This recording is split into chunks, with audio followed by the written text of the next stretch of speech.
And now the story. Chapter 1 of The Victim, a Romance of the Real Jefferson Davis by Thomas Dixon. Chapter 1, The Curtain Rises. For the Lord's sake, Jenny. Dick Welford paused at the bottom of a range of steps which wound up the Capitol Hill from Pennsylvania Avenue. The girl standing at the top stamped her foot imperiously. Hurry, hurry! I won't. Then I'll leave you. The boy laughed. You don't dare. It's barely sunup. Still dark in spots. The boogers will get you. With a grin, he deliberately sat down. Dick Welford, you're the laziest white man I've ever saw in my life. We won't get a seat, I tell you. We could stand up. We won't get even our noses in the door. You don't think these old senators got up at daylight, do you? They didn't go to bed last night. I'll bet they didn't. I know one who didn't anyhow. Who? Senator Davis. How do you know? Spent the night there. Father stayed so late, Mrs. Davis put me to bed. Regular procession. All night long, and among its visitors, the blackest Republican of them all. Old Abe run over from Illinois to say goodbye? No, but his right-hand man Seward did. Sly old snuff-dipping hypocrite. Anyhow, he's the brains of his party, and he called on Jeff Davis last night. Not the first time either. Mrs. Davis told me that when the senator was so ill with neuralgia and came near to losing his sight, Seward came by every day, sat in a darkened room, and talked for hours to his enemy. That's because he's a black Republican. Their ways are dark. They like the rooms with the shades pulled down. Anyhow, he likes Mr. Davis. Well, it's goodbye to the old Union. How many senators are going today? Yulee and Mallory from Florida, Clay and Fitzpatrick from Alabama, and Senator Davis. All in a day? Yes. Jenny, they'll talk their heads off. It'll be 3 o'clock before the first one finishes. We'll die. Let's go to Mount Vernon. Dick Welford, I'm ashamed of you. You have no patriotism at all. And I just proposed a pilgrimage to the home of George Washington. You don't care what happens in the Senate chamber today. No, I don't. The boy's lazy figure slowly rose, mounted the steps, paused, and looked down into the tense, eager young eyes. You really want to know? He began slowly. Why? Speaking tires me now? Yes, why? Because it's a waste of breath. We're going to fight. The girl flushed with excitement. Who told you? What have you heard? Who said so? A dreamy look in the boy's eye deepened. Nobody told me, I just know. It's in the air. A wild duck knows when to go north. A bluebird knows when to move south. It's in the air. That's the way I know. His voice dropped. Let's go to Mount Vernon and spend the day, Jenny. The girl looked up sharply. The low, persuasive tones were unmistakable. The faintest flush mantled her cheeks. No, I wouldn't miss those speeches for anything. You promised to take me to the Senate gallery. Come on. With a quick bound, the boy scaled the next flight of steps and looked down at her, laughing. All right, why don't you come on? With a frown, she sprang the stone stairs, and he caught her step with a sudden military salute. They walked in silence for a few minutes. What's the matter with you today, Dick Welford? Why, Miss Jenny Barton, I never saw you quite so foolish. Maybe it's because I never saw you quite so pretty. The little figure stiffened with dignity. That will do now, sir. Yes'm. She threw him a look of quiet scorn as they picked their way through the piles of building materials for the unfinished dome of the Capitol and mounted the steps. Barely 7:30 o'clock, and the crowds were pouring into the Senate chamber, its cloakrooms and galleries. Within 30 minutes after they had found seats opposite the diplomatic gallery, every inch of space in the great hall was jammed and packed. Southern women and their escorts outnumbered the others 5-1. The southern wing of official Washington was out in force. The tense electric atmosphere was oppressive. The men and women, whose eager, anxious faces looked down on the circular rows of senatorial chairs and desks, were painfully conscious that they were witnessing the final scene of a great historical era. What the future might hold, God alone could know. Their fathers had dreamed a beautiful dream, e pluribus unum. One out of many, the Union had yet to be realized as a historical fact.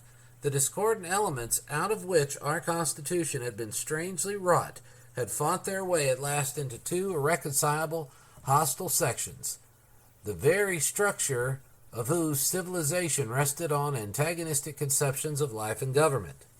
The Northern senators were in their seats with grave faces long before the last straggling Southerner picked his way into the Senate chamber, bowing and smiling, apologizing to the ladies on whose richly embroidered dresses he must step or give up the journey.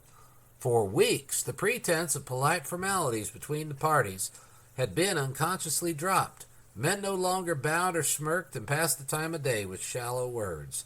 With heads erect, they glanced at each other and passed on, and if they spoke, it was with taunt, insult, and challenge. Jenny's keen eyes rested on 2 vacant chairs on the floor of the Senate. Every seat was crowded save these 2. She pressed Dick's arm. "See, the vacant seats of South Carolina." "They're not vacant," the boy drawled. "They are. Look. I seen a white figure in each." "Nonsense. We're going to have war, Jenny, I tell you. Death sits in those chairs today, Jenny." "Shh, don't talk like that." The boy laughed. "I'm not afraid, you know. Just a sort of second sight. Maybe it means I'll be killed." South Carolina had felt no forebodings. On the day her convention had recalled those senators, Kit, the eloquent leader of the convention, sprang to his feet, his face flaming with passion that was half delirium, as he shouted, "This day is the accumulation of long years of bitterness, of suffering, and of struggle. We are performing a great deed which holds in its magic not only the stirring present, it embraces the ages yet to come. I am content with what has been done today. I shall be content with it tomorrow. We have lowered the body of the old Union to its last resting place. We drop the flag over its grave." When the vote was announced, without a single dissenting voice, the crowd rose to their feet with a shout of applause which shook the building to its foundations. It died away at last, only to rise again with redoubled fury. Alabama, Mississippi, Georgia, and Florida had followed in rapid succession. Louisiana's convention was to meet on the 26th, Texas on February 1st. On this, the 21st of January, the senators from Florida, Mississippi, and Alabama had announced their farewell addresses to the old Union. The girls' eyes swept the crowded tiers of the galleries packed with beautifully gowned Southern women. Every glove, fan, handkerchief, bonnet, or dress, every dainty stocking and flimsy piece of lingerie had been imported direct from the fashion centers of Europe. Gowns of priceless lace and velvets had been woven to order on the looms of Genoa, Venice, and Brussels. The South was rich, and yet not one of her representatives held his office in Washington because of his money. Her ruling classes were without exception an aristocracy of brains, yet they were distinctly an aristocracy. The election of Abraham Lincoln was more than a threat to confiscate 3,000 millions of dollars which the South had invested in its slaves. The homely rail splitter from the West was the prophecy of a new social order which threatened the foundation of the modern world. He himself was all unconscious of this fact, and yet this big reality was the secret of the electric tension which strangled men into silence and threw over the scenes of the sense of ominous foreboding. The debates in Congress during the tempestuous sessions had been utterly insincere and without meaning. The real leaders knew that the time for discussion had passed. Two absolutely irreconcilable moral principles had clashed, and the Republic was squarely and hopelessly broken into 2 vast sectional divisions on the issue. Beyond the fierce and uncompromising hatred of slavery, which had grown into a consuming passion throughout the North and had resulted in the election of Lincoln as a purely sectional candidate, behind and underneath this apparent moral outrage lay a bigger and far more elemental fact, the growing consciousness of the laboring man that the earth and fullness thereof were his, and the bigger than the fear of the confiscation of their property and destruction of the Constitution their fathers had created loomed before the Southern mind, the specter of a new democracy at the touch of whose fetid breath the soul of culture and refinement they believed must die. In the vulgar ranks of this democracy must march, sooner or later, 4 million Negroes but yesterday from the jungles of Africa. This greater issue was felt but dimly by the leaders on either side, but it was realized with sufficient clearness to make compromise impossible. In vain did the aged and feeble plead once more for compromise. Real men no longer wished it. The day of reckoning had come. The seeds of tragedy were planted in the foundation structure of the Republic. The Union of our fathers, for all of the high-sounding phrases of its Declaration of Independence, was not a democracy. It was from the beginning an aristocratic republic, founded squarely on African slavery, and the degraded position assigned to the man who labored with his hands was recognized in our organic law. The Constitution itself was the work of a rich and powerful group of leaders in each state, and its provisions were a compromise of conflicting sectional property interests. The world had moved from 1789 to 1861. The North was unconsciously lifting the banner of a mighty revolution. The South was clinging with desperation to the despair to the faith of its fathers. The North was the world of steam and electricity, of new ideas, of progress. The South still believed in the divine inspiration of the men who founded the Republic. They must believe in it, for their racial life depended on it. 4 million Negroes could not be loosed among 5 million Southern white people, and two races lived side by side under the principles of a pure democracy. Had this issue been put to them in the beginning, not one Southern state would have entered the Union. The Northern working man, with steam and electricity bringing North and South into closer and closer touch, answered this cry of fear from the South with the ultimatum of democracy. This nation cannot endure half slave and half free. Back of all the mouthings of demagogues and the Billingsgate of sectionalists lay this elemental fact, a democracy against a republic. Nor could the sword of the section settle such an issue. The sectional sword could only settle an issue which grew out of it, whether a group of states holding a common interest in this conflict of principles could combine for their own peace and safety, leave the old union, form a new one, and settle it in their own way. The North said no, the South said yes. This conviction, bigger than party platforms, was the brooding terror which brought the sense of tragedy to young and old, the learned and the unlearned, that made young men see visions and maids dream of mighty deeds. The Southern boys' eyes had rested again on the vacant chairs of the senators from South Carolina, with a set look in their depths. The crowd turned with sudden stir to the door of the Senate chamber. "Look," Jenny cried, "that's Mrs. Clem Clay of Alabama. How pale and beautiful she is. The senator's going to make the speech of his life today. She's scared. Oh, that dress, isn't it a dream? Did you ever see such a piece of velvet? And do look at that dear little gold hand holding the skirt up, just high enough to see the exquisite lace on her petticoats." "Where's the golden hand? I don't see it," Dick broke in skeptically. "Don't you see the chain hanging from her waist?" "Yeah, I see it." "Follow it with your eyes and you'll see the hand. The Bayard sisters introduced them from Paris, you know." The boy had ceased to listen to Jenny's chatter. His eye had suddenly rested on a group of 3 men seated in the diplomatic gallery, one evidently of high official position by the deference paid him. The man on the left of the official was young, handsome, slender, and pulled the corner of his mustache with a slow, lazy touch of his graceful hand. His eyes were fixed on Jenny with a steady gaze. The minister from Sardinia of the court of Victor Emmanuel sat on the right, bowing and gesticulating with an enthusiasm out of all proportion to the importance of the conversation. Behind this group sat a 4th man who leaned forward occasionally and whispered to the official. His face was in shadow, and the only thing Dick could see was the thick, dark brown beard which covered his regular features, and a pair of piercing black eyes. "For heaven's sakes, Jenny," the boy cried out at last, "who's that villain in the diplomatic gallery?" "Where?"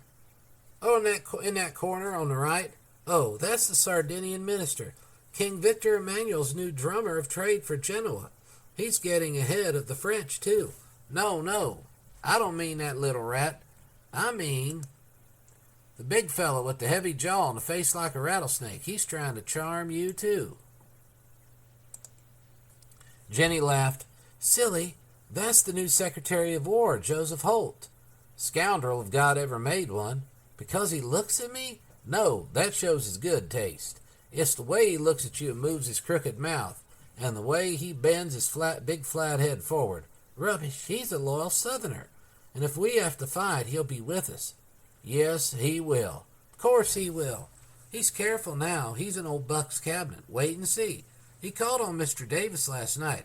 That's nothing, so did old Seward. Different. Seward's a black Republican from New York. Holt's a Southern Democrat from Mississippi. And who's the young knight by his side with the dear little mustache to which he seems so attached? Jenny looked in silence for a moment. I never saw him before. He's handsome, isn't he? Looks to me like a young blacksnake just shed his skin waiting for the old adder to show him how to strike. Dick. God save the Queen. They're coming here. They're coming for you. The Secretary of War had nodded in recognition of Jenny, risen suddenly and moved toward the gallery exit with his slender companion. Nonsense, Dick. He only bowed because he saw me staring. He's bringing that mustache to meet you. The boy turned with a scowl towards the door of the gallery and saw the Secretary of War making his way through the crowd to their seats. I told you so. Jenny blushed and smiled in friendly responses to the Secretary's awkward effort at Southern politeness. Miss Barton, may I ask a favor of you? Certainly, Mr. Holt. Allow me to introduce my friend, Mr. Welford of Virginia. The Secretary bowed stiffly, and Dick nodded his head with indifference. The Italian minister with whom I've just been talking wishes the honor of an introduction for his secretary. Miss Jenny, would you meet him? Certainly. He's looking forward to the possible new empire of the South, Holt whispered, and purposes at an early day to forestall the French. Dick threw a look of scorn as he returned to the door and rose with a scowl. I'll go out and get fresh air. Don't go. I can't breathe in here. Two's company, three's a crowd. She seized his arm. Please sit down, Dick. I'll be back directly. In spite of her protest, he bounded up the steps of the gallery, turned sharply to the right, avoided the intruders, and disappeared into the crowd. The Secretary of War bowed again. Miss Barton, permit me to introduce you to Signor Enrico Scola, Secretary to His Excellency, the Minister of Sardinia. The slender figure bent low with an easy grace. Pleased to meet you, Signor Scola. Jenny responded, lifting the heavy lashes from her lustrous brown eyes with the slightest challenge to his. The pleasure is all mine, mademoiselle, he gravely replied. You excuse me now if I hurry on, Miss Barton, the Secretary said, again bowing and disappearing into the crowd. Monsieur Holt tells me that you know every senator on the floor, Miss Barton. Yes, my father's been in Congress and in the Senate for 20 years. You'll explain the drama to me today when the curtain rises? If I can, I will be so much obliged. He paused, and the even white teeth smiled pleasantly. I am pretty well up on American history, but I confess a little puzzled today. Your Southern senators are really going to surrender their power here without a struggle? What do you mean? The girl asked with a slight frown. That your Democratic Party still has a majority in both the House and Senate. If the Southern members simply sit in their places, the incoming administration of Abraham Lincoln will be absolutely powerless. The new president cannot even call a cabinet to his side without their consent. The North has elected their president, Jenny answered with decision. The South scorns to stoop to the dishonor of cheating them out of it. They've won the election. They can have it. The South will go and build a government of her own, as we built this one, and fight 23 million people of the North? If forced to, yes. With the certainty of an uprising of your slaves at home? Jenny laughed. Our slaves would fight for us if we let them. A curious smile twitched the lips of the Italian. You speak with great confidence, Miss Barton. Yes, I know what I'm talking about. The keen eyes watched her from the shadows of the straight, thick brows. And your senators, who took a solemn oath in entering this chamber to support the Constitution, will leave their state seats in violation of the oath? The Southern girl flushed, turned with quick purpose to answer, laughed, and said with winning frankness, You don't mind if I give you my father's answer in his own words. I know them by heart. By all means. An oath to support the Constitution of the United States does not bind the man who takes it to support an administration elected by a mob whose purpose is to subvert the Constitution. Oh, I see, was the quiet response. You speak English with perfection, Signor. Jenny said with a smile. Yes, mademoiselle. I've spent my life in the diplomatic service. He bowed gravely, lifted his head, and caught the smile on the lips of the Secretary of War, standing in the shadow of the doorway of the diplomatic gallery. The stately figure of John C. Breckinridge, the vice president, suddenly mounted the dais, and his piercing eyes swept the assembly. He rapped for order, and the silence which followed was as the hush of death. "The curtain rises over our drama, mademoiselle," the smooth, even voice said. "Shh," the girl whispered. End of Chapter 1. Chapter 2 of The Victim, A Romance of the Real Jefferson Davis by Thomas Dixon. Chapter 2, The Parting. The breathless galleries leaned forward to catch the slightest sound from the arena below.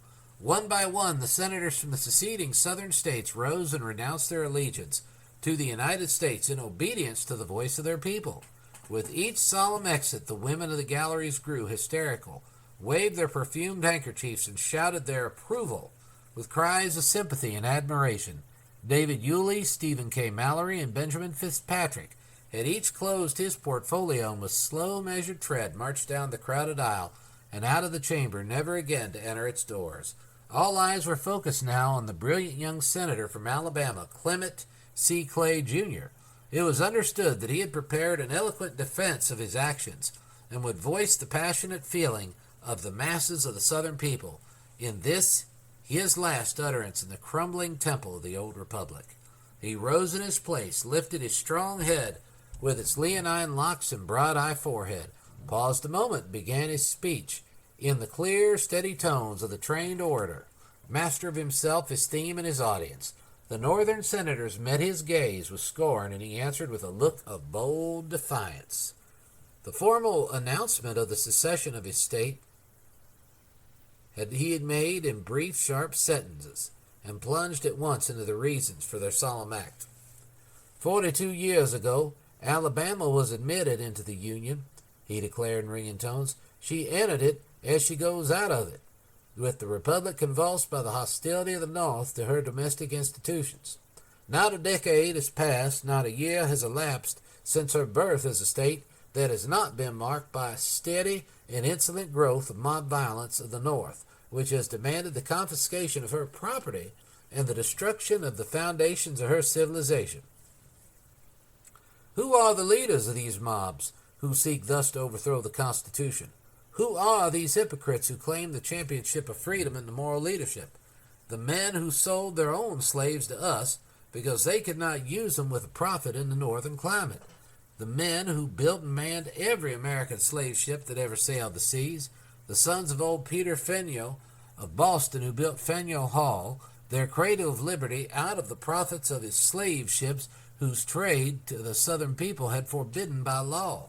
The men who have flooded Congress for 2 generations with petitions to dissolve the Union. The men who threatened to secede with the addition of every foot of territory we have added to our republic. These are the men who have denied to the manhood of the South Christian communion because they could not endure what they have been pleased to style the moral leprosy of slavery. These are the men who refuse us permission to sojourn or even pass through the sacred precincts of a northern state and dare to carry our servants with us. These are the men who deny the South equal rights in the land of the West, bought by Southern blood and brains and added to our inheritance against their furious protests. These are the men who burn the sacred charters of American liberty in their public squares and inscribe on their banners the foul motto, "The Constitution is an agreement with death, a covenant with hell." These are the men who dare to call us traitors. These are the men who have deliberately passed laws in 14 northern states nullifying the provisions of the Constitution of our Union, which they have sworn to defend and enforce. The speaker paused and lifted high above his head a little morocco-bound volume. Here in the presence of Almighty God, the God of our fathers, and these witnesses, I read its solemn provisions, which the laws of 14 northern states have brazenly and openly defied. He opened the little book and slowly read, Article 4, Section 2. No persons held to service or labor in one state under the laws thereof, escaping into another, shall in consequence of any laws or regulations therein be discharged from such service or labor, but shall be delivered up on claim of the party to whom such service or labor may be due. He turned suddenly to the Northern senators. Your states have not only repudiated the Constitution you have sworn to uphold, but your emissaries have invaded the peaceful South and sought to lay it waste with fire and sword, servile insurrection. You have murdered Southern men who have dared demand their rights on Northern soil. You have invaded the borders of Southern states, burned their dwellings, and murdered their people.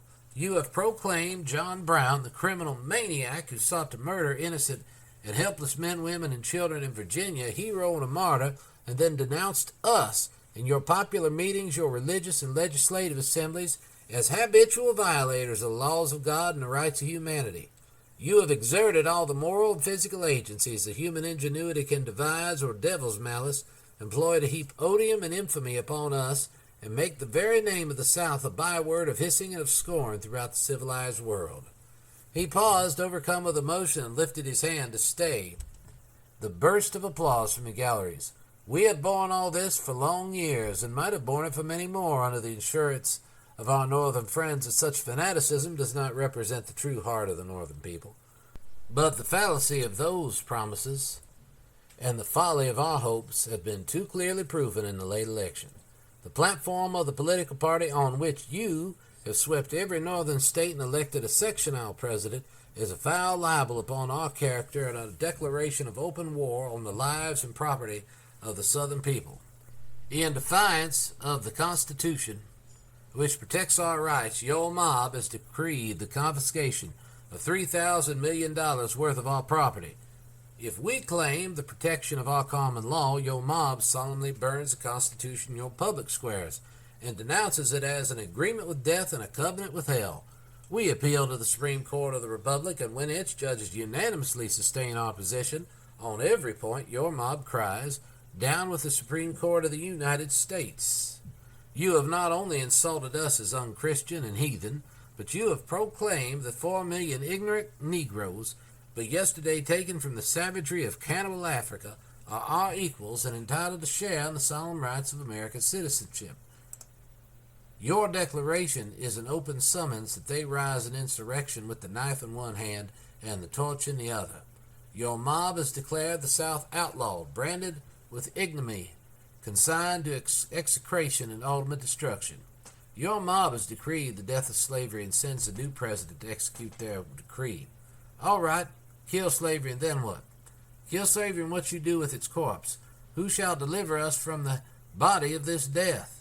We are not leaving hell to fight for the institution of African slavery. The grim specter of a degraded and mongrel citizenship which lies back of your mob's program of confiscation is the force that is driving the Southern people out of the Union to find peace and safety. Whatever may be the sins of slavery in the South, they are as nothing when compared to the degradation of your life which must follow their violent emancipation. The Southern white man is slowly lifting the African out of barbarism into the light of Christian civilization. In our own good time, we will emancipate him and start him on a new life beyond the boundaries of our republic. Whatever may be the differences of opinion in the South on the institution of slavery, there is no difference, and there has never been on one point. It was true yesterday, it is true today, it will be true tomorrow. Slavery is the only modus vivendi by which two such races as the Negro and the Aryan can live side by side in a free democracy with the equality of the law of its life. Again a burst of tumultuous applause swept the gallery. The issue is clear-cut and terrible in its simplicity. The South stands on the faith of our fathers who created this republic.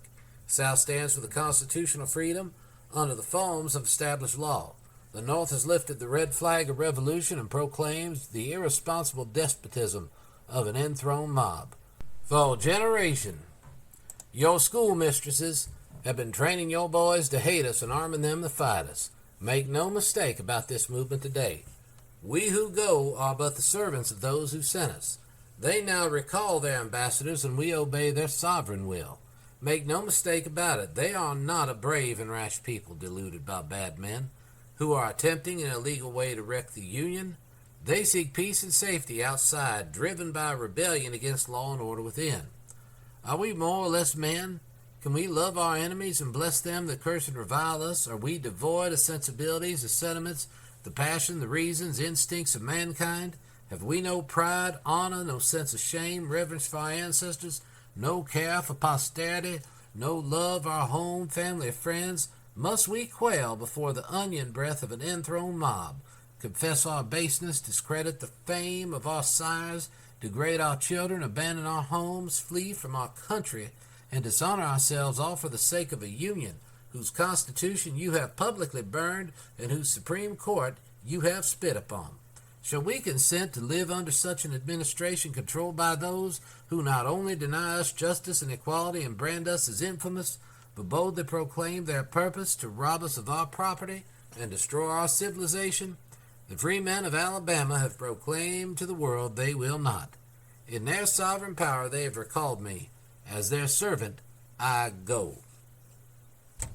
With a wave of his hand, the imperious gesture of defiance to the silent senators of the North. Amid a sense of unparalleled passion, the speaker turned to his seat, gathered his books and papers, and strode with quick, firm steps down the aisle. Jenny had leaped to her feet and stood clapping her hands in a frenzy of excitement, unconscious of the existence of a strangely quiet young man by her side. He rose and stood smiling into her flushed face as she gasped.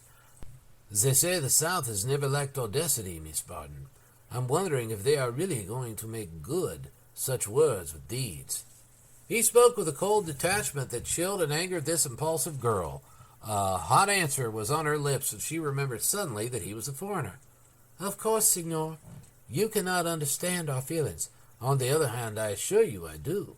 I'm just wondering in a cold, intellectual way whether the orator temperament, the temperament of passion, of righteous wrath of the explosive type which we have just witnessed, will win the trial by fire which war will bring. You doubt our courage? She interrupted with a slight curve of the proud little lips. Far from it, I assure you. I am only wondering if it has the sullen, dogged, staying qualities these stolid northern men down there have exhibited while they listened. The girl threw him a quick, surprised look, and he stopped. His voice had unconsciously taken the tones of a soliloquy. I beg your pardon, Miss Barton, he said with a sudden swing to the polite tones of society. I am annoying you with my foreign speculations. A sudden murmur swept the galleries, and all eyes were turned on the tall, slender figure of Jefferson Davis as he slowly entered the Senate chamber. Who is it? Senator Davis, you don't know him. I have never seen him before. He has been quite ill, I heard. Yes, he's been in bed for the past week, suffering agonies from neuralgia. He lost the sight of one of his eyes from chronic pain caused by exposure in the service of his country in the Northwest. Really? I didn't know that. He was compelled to remain in a darkened room for months the past year to save the sight of his remaining eye. That accounts for my not have seen him before.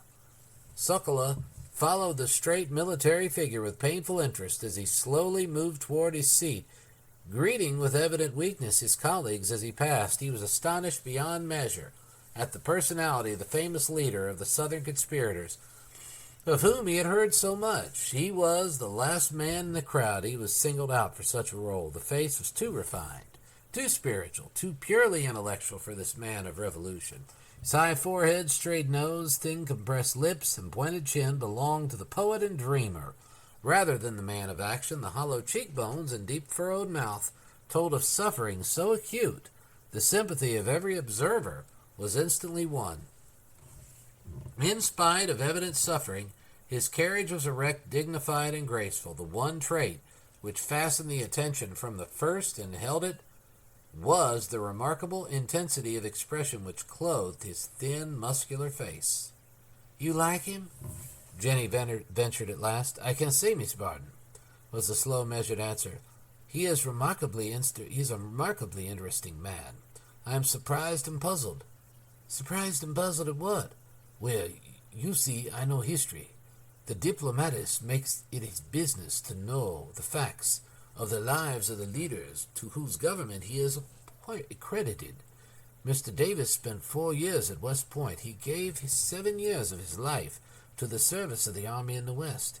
He carried your flag to victory in Mexico and hobbled home on crutches. He was one of your greatest secretaries of war. He sent George B. McClellan and Robert E. Lee to the Crimea to master European warfare, organized and developed your army, changed the model of your arms, introduced the rifled musket and the mini-bow. He explored your Western Empire and surveyed the lines of the great continental railways you are going to build to the Pacific Ocean. He planned and built your system of waterworks in the city of Washington and superintends now the extension of the Capitol building, which will make it the most imposing public structure in the world. He has never stooped to play the part of the demagogue. He has never sought an office higher than the role of the senator, which fits his character and temperament. His mind has always been busy dreaming of the imperial future of your widening republic. He has seen the vision of its extension to the Arctic on the north and the jungles of Panama on the south. Why should such a man deliberately come to the chamber today before this assembled crowd and commit hara-kiri? He's a true son of the South, Jenny Barton proudly answered. Even so, how can he do the astounding thing that he proposes to carry out today? His record shows a passionate devotion to the Union, and that has been the very breath of his life. I've memorized one of his outbursts as a model of your English language. Jenny laughed. I've never heard of his Union speeches, I'm sure. Strange that your people have forgotten them. Listen. From sire to sire has descended the love of the Union in our hearts, as in our history are mingled the names of Concord and Camden, of Yorktown, Saratoga, of New Orleans and Bunker Hill. Together they form a monument to the common glory of our common country. Where is the Southern man who would wish the monuments less by one Northern name that constitutes the mass? Who, standing on the ground made sacred by the blood of Warren, could allow sectional feeling to curb his enthusiasm as he looks upon that obelisk which rises a monument to freedom and the country's triumph and stands a light of time, that men in the event it commemorates build of material that mocks the waves of time without niche or molding, for parasite or for creeping thing to rest upon, pointing like a finger to the sky to raise man's thoughts to high and noble deeds. Sokolov paused and turned his dark eyes on Jenny's upturned face. How can the man who made that speech in Boston do this mad deed today? Senator Clay has given the answer, was the girl's quick reply. For Senator Clay, yes, the fiery, impulsive, passionate child of emotion. But this hollow-cheeked student, thinker, and philosopher, who spoke these thrilling words, I quote, he should belong to the order of the prophet and seer, the greatest leader and teachers of history. We believe he does, Signor, was the quick answer. Look, he's going to speak. You'll hear him now. Jeannie leaned forward, her thoughtful little chin in both hands, as a silence so intense it was pain fell suddenly on the hushed assembly. The face of the Southern leader was chalk-white in its pallor. His first sentences were weak and scarcely reached beyond the circle of his immediate hearers. His physician had forbidden him to leave his room. The iron will had risen to perform a solemn duty. The senators leaned forward in their armchairs, fearful of losing a word. He paused as if for breath and gazed a moment on the upturned faces with the look of lingering tenderness which the dying cast on those who upon they gazed for the last time. His figure suddenly rose to its full height, as if the soul within had thrust the feeble body aside to speak its message. His words, full, clear, and musical, rang to the furthest listener, craning his neck through the jammed doorways of the galleries. Never was the music of the human voice more profoundly appealing. Unshed tears were in its throbbing tones. There was no strain for effect, no outburst of emotion. The impression which reached the audience was the sense of restraint and the consciousness of unlimited reserve power. Back of the simple, clean-cut words which fell in musical cadence from his white lips was the certainty that he was only speaking a small part of what he felt, saw, and knew. He neither stormed nor raved, and yet He filled the hearts of his hearers with unspeakable passion. He turned suddenly and bent his piercing single eye on the Northern senators. I hope none who hear me will confound my position with the advocacy of a right of a state to remain in the Union and disregard its constitutional obligations by the nullification of law. Sudden cheer swept the tense galleries. The sergeant-at-arms called for order. The cheer rose again. The vice president rapped for silence and threatened to close the galleries. The speaker lifted his hand and commanded silence. It was because of his deep attachment to the Union, his determination to find some remedy for existing ills short of a severance of ties which bound the South Carolina to the other states, that John C. Calhoun advocated the doctrine of the nullification which he proclaimed to be peaceful and within the limits of state power. Secession belongs to a different class of remedies. It is to be justified upon the basis that the states are sovereign. There was a time which none denied it. The phrase, to execute the laws General Jackson applied to a state refusing to obey the law while yet a member of the Union. You may make war on a foreign state if it be the purpose of gentlemen.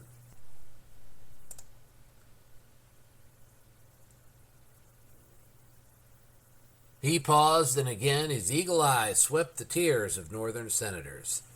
You may make war against a state which is withdrawn from the Union, but there are no laws of the United States to be executed within the limits of a seceded state. Seward leaned forward in his seat and shook his head in grave dissent. The speaker bent his gaze directly upon his great antagonist and spoke with strange, regretful tenderness.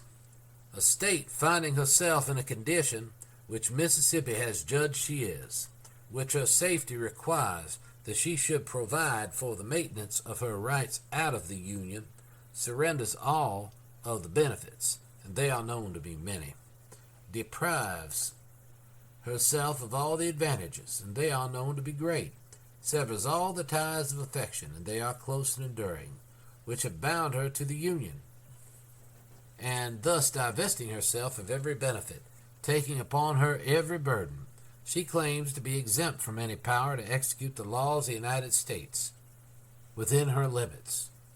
When Massachusetts was arraigned before the bar of the Senate for her refusal to permit the execution of the laws of the United States within her borders, my opinion was the same as now. Her state is sovereign. She never delegated to the federal government the force to drive her by force, and when she chooses to take the last step which separates her from the Union, it is her right to do so. Another electric wave swept the crowd that burst into applause. The speaker lifted his long arm with an impatient gesture. And I would not vote $1, nor one man to coerce her back into unwilling submission. I would say to her, Godspeed in the memory of the kind association which once existed between her and her sister states. It has been a conviction of pressing necessity, a belief that we are to be deprived in the Union of the rights which our fathers have bequeathed us, which has brought Mississippi into her present decision. You have invoked the sacred Declaration of Independence as the basis of an attack upon her social order. The Declaration of Independence is to be construed by the circumstances and purpose for which it was made. It was written by a Southern planter slave owner. The colonies were declaring their independence from foreign tyranny, were asserting in the language of Jefferson that no man was born booted and spurred to be ridden over by the rest of mankind, that men were created equal, meaning men of their American political community, that there was no divine right to rule, that no man could inherit the right to govern, that there were no classes by which power and place descended from father to son, but that all stations were equally within the grasp of each member of the body politic. These were the principles they announced. They had no reference to a slave. The same document denounced George III for his crime of attempting to stir their slaves to insurrection, as John Brown attempted at Harper's Ferry. If their Declaration of Independence announced that Negroes were free and equals of English citizens, how could the prince be arraigned for daring to raise servile insurrection among them? And how should this be named among the high crimes of George III, which caused the colonies to sever their connection with the mother country. As slaves were declared our equals, how did it happen that in the organic law of the Union they were given a lower caste and their population allowed, and that only through the dominant race, a basis of 3/5 representation in Congress? So stands the compact of our Union which binds us together. We stand upon the principles on which our government was founded. The sentence rang clear and thrilling as the peal of a trumpet. The effect was electric. The galleries leaped to their feet and cheered. Jenny turned to the silent diplomat. "Isn't he glorious?"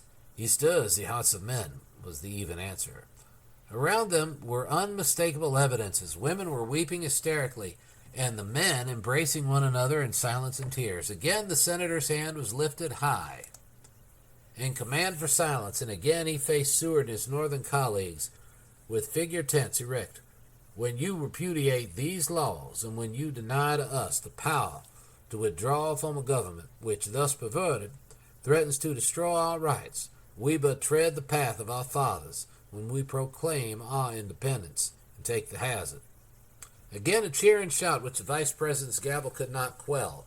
When the murmur at last died away, the speaker's voice had dropped to low appealing tenderness. "We do this, senators, not in hostility to others, not to injure any section of our common country, and not for our own pecuniary benefits, but from the high and solemn motive of defending and protecting the rights we inherited, which we will transmit unshorn to our children. We seek outside the Union that peace, with dignity and honor, which we can no longer find within. I trust I find myself a type of the general feeling of my constituents towards yours.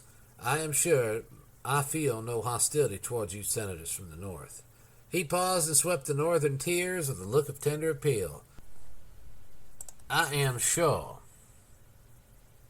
that there is not one of you, whatever sharp discussions there may have been between us, to whom I cannot now say, in the presence of my God, I wish you well."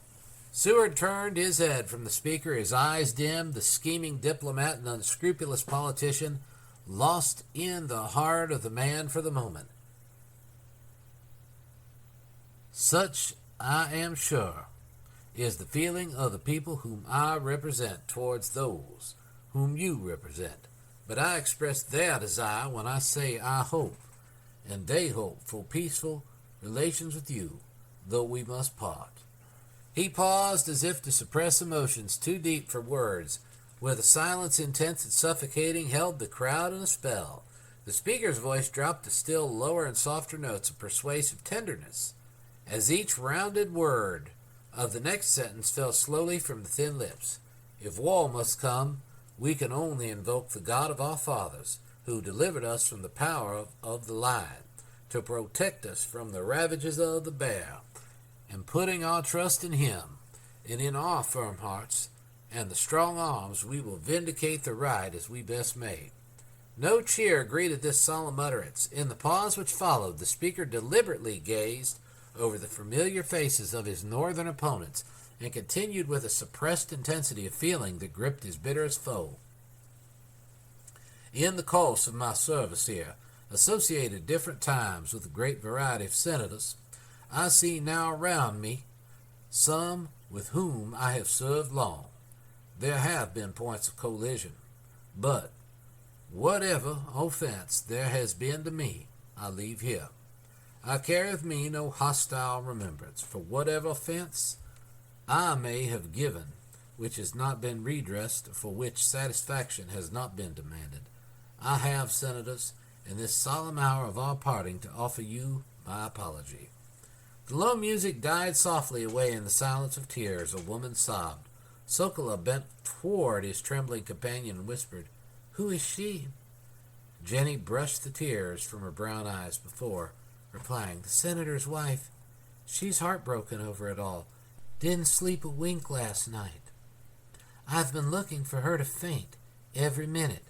The leader closed his portfolios. Hollow cheeks, thin lips, and white-drawn face were clothed with an expression of sorrow, beyond words as he slowly turned and left the scene of his life's triumphs.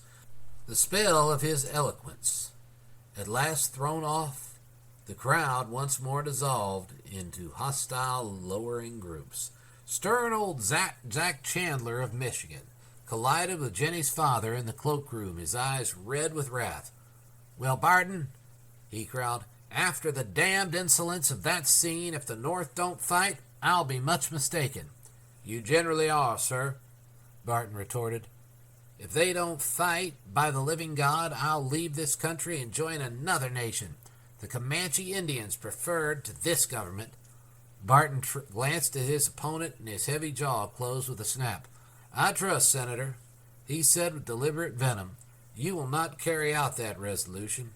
The Comanche Indians have already suffered too much from contact with the whites." Dick Welford heard the shot and gripped the fierce old Southerner's hand as Chandler turned on his heel and disappeared with an oath.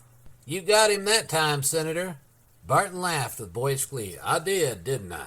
Sometimes we can only think of our best things when it's too late, but by Jiminy, I got the old rascal, didn't I?" "You certainly plugged him. What did you think of the speeches?" "Clay said something. Davis is too slow. He's got no blood in his veins, and I don't like him. He'll pull us back into the Union yet if we don't watch him. He's a Reconstructionist at heart. The state of Mississippi is dragging him out of Washington by the heels. He makes me tired. The time for talk is past. To your tents now, O Israel."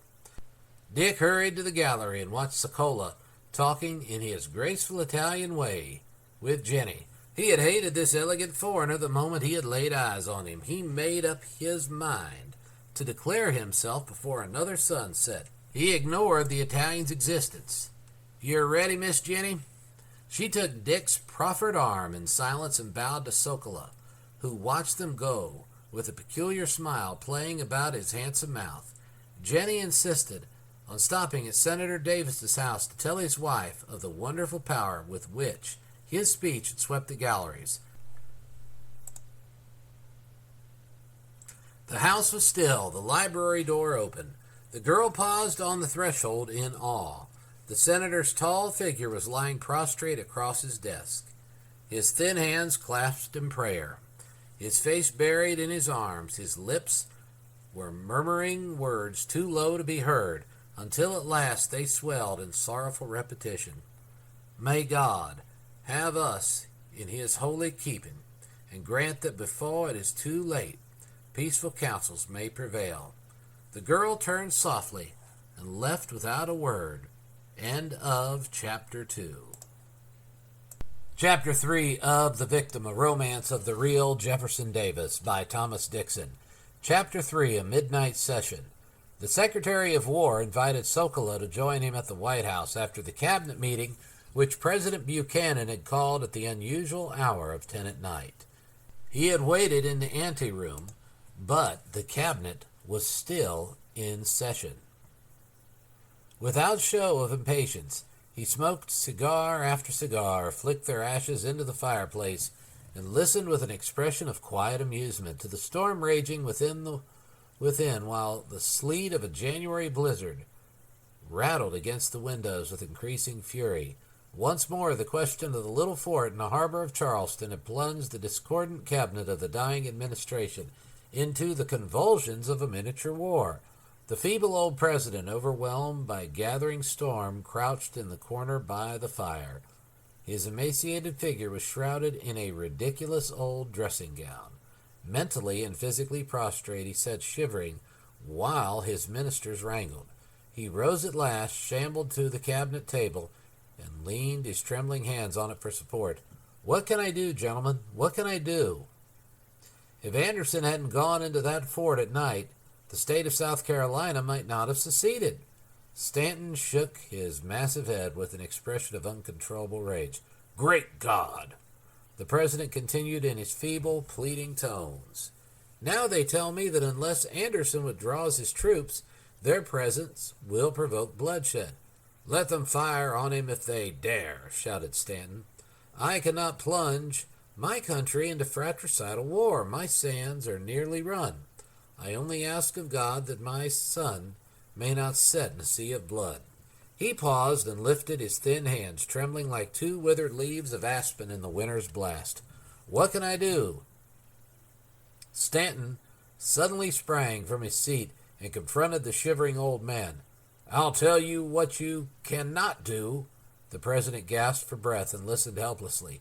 "You can't yield that fort to the conspirators who demand it. Dare to do it, and I tell you, as the Attorney General of the United States, you are guilty of high treason, and by the living God, you should be hung." The venerable Secretary of the Navy, Isaac Toucey, lifted his hand in protest. Stanton merely threw him a look of scorn and shouted into the president's face, "Your act could no more be defended than Benedict Arnold's."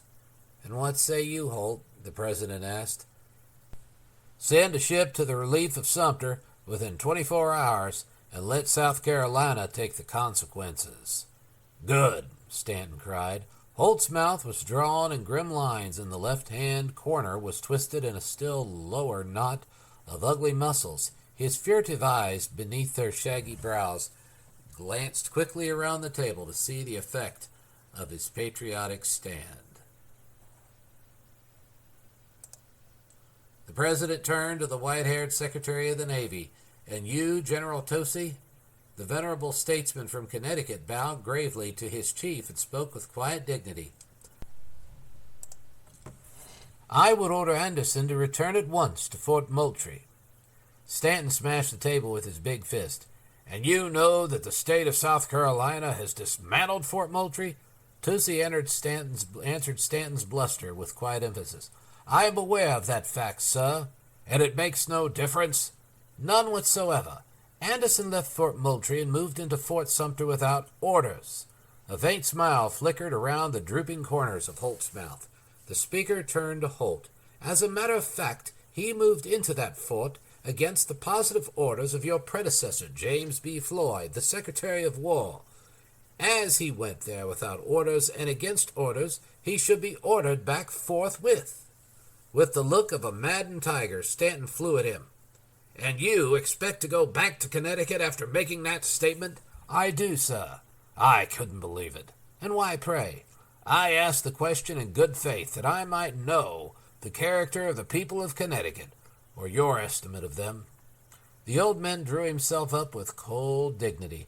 "I have served the people of my state for over 40 years, their congressman, their attorney general, their governor, their senator. I consult no upstart of your feeble record, sir, on any question or principle of policy." Stanton quailed a moment beneath the cold scorn of his antagonist, surprised that another man should dare to use his method of invective. He lifted his hands with a gesture of contempt. "All I can say is that if I should dare take that position and return to the state of Pennsylvania, I should expect to be stoned at the moment I set foot on her soil, stoned through the state, and flung into the river at Pittsburgh with a stone around my neck." Toucey stared at his opponent. "And in my opinion, they would deserve well of their country for the performance." While his cabinet wrangled, the feeble old man in the faded wrapper shambled to the window and gazed with watery eyes on the swaying trees of the White House grounds. The sleet had frozen in shining crystals, and every limb was hung in diamonds. The wind had risen to hurricane force, howling and shrieking its requiem through the chill darkness. A huge bough broke and fell to the ground with a crash that sent a shiver through his distracted soul. He turned back to the table to hear their decision. It came with but one dissenting voice: Toucey, the Secretary of the Navy. A ship to be sent at once to the relief of Sumter. With stubborn terror, the president refused to sign the order for an armed vessel. At 1 o'clock they compromised on the little steamer Star of the West, and Buchanan agreed that she should attempt to land provisions for Anderson's 50-odd men. Holt hurried from the council chamber at 1 o'clock, with a smile of triumph playing about his sinister mouth.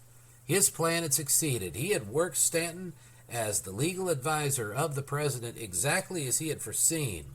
The little steamer would test the mettle of the men of South Carolina who were training their batteries on Fort Sumter. If they dared to fire on her, all right. The lines of battle would be drawn. He seized Sokola's arm. "Come with me to the War Office." Inside, he closed the door, inspected the room in every nook and corner for a possible eavesdropper, seated himself, and leaned close to his attentive listener.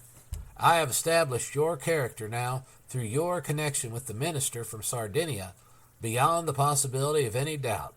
Your position will not be called into question. You will appear in the South as the representative, unofficial, and yet duly accredited for King Victor Emmanuel. Your purpose will be, of course, the cultivation of friendly relations with the officials of the new government, looking to the day of its coming recognition. You understand?" "Perfectly."